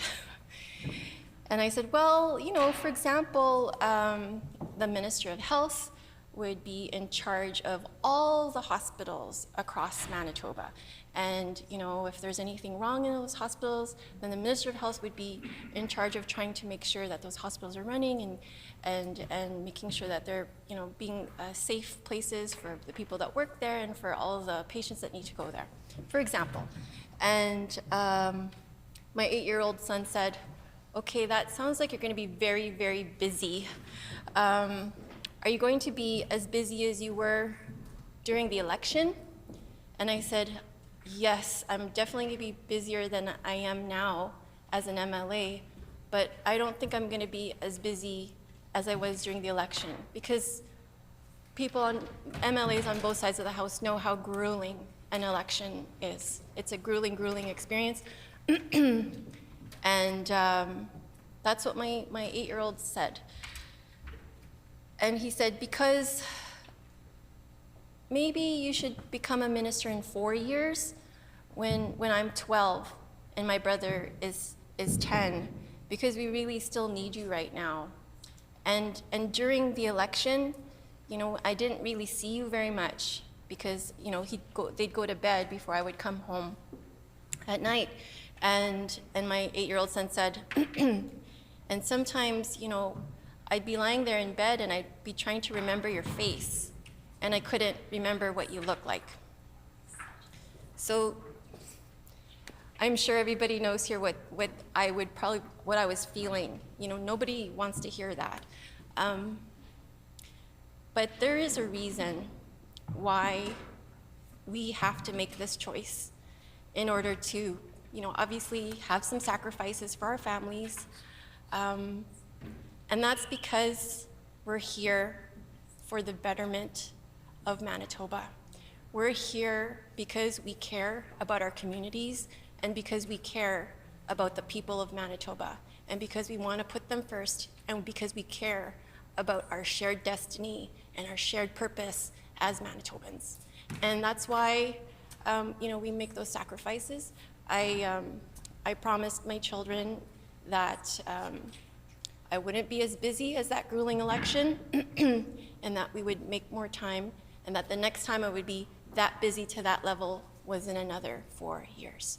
So just a deep, deep appreciation and thanks to my husband Joel, to my children, to my parents, Orly and Floor, who when I am unable to come home at a certain time are there to help out with the kids, to my mother-in-law, Nane Rosa, who's moved from Mississauga to live with us here now in my house, who's, you know, going through health challenges that we're supporting her through, but at the same time brings like an immeasurable richness to our children's lives because of her presence there in our home now.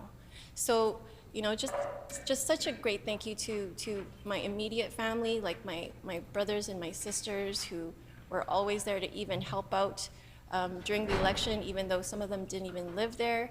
They participated in like the call centers, you know, reaching out. Like my immediate family has really, really been there for me all throughout my life. And now, as you know, I enter this new chapter here as an MLA and then as a minister.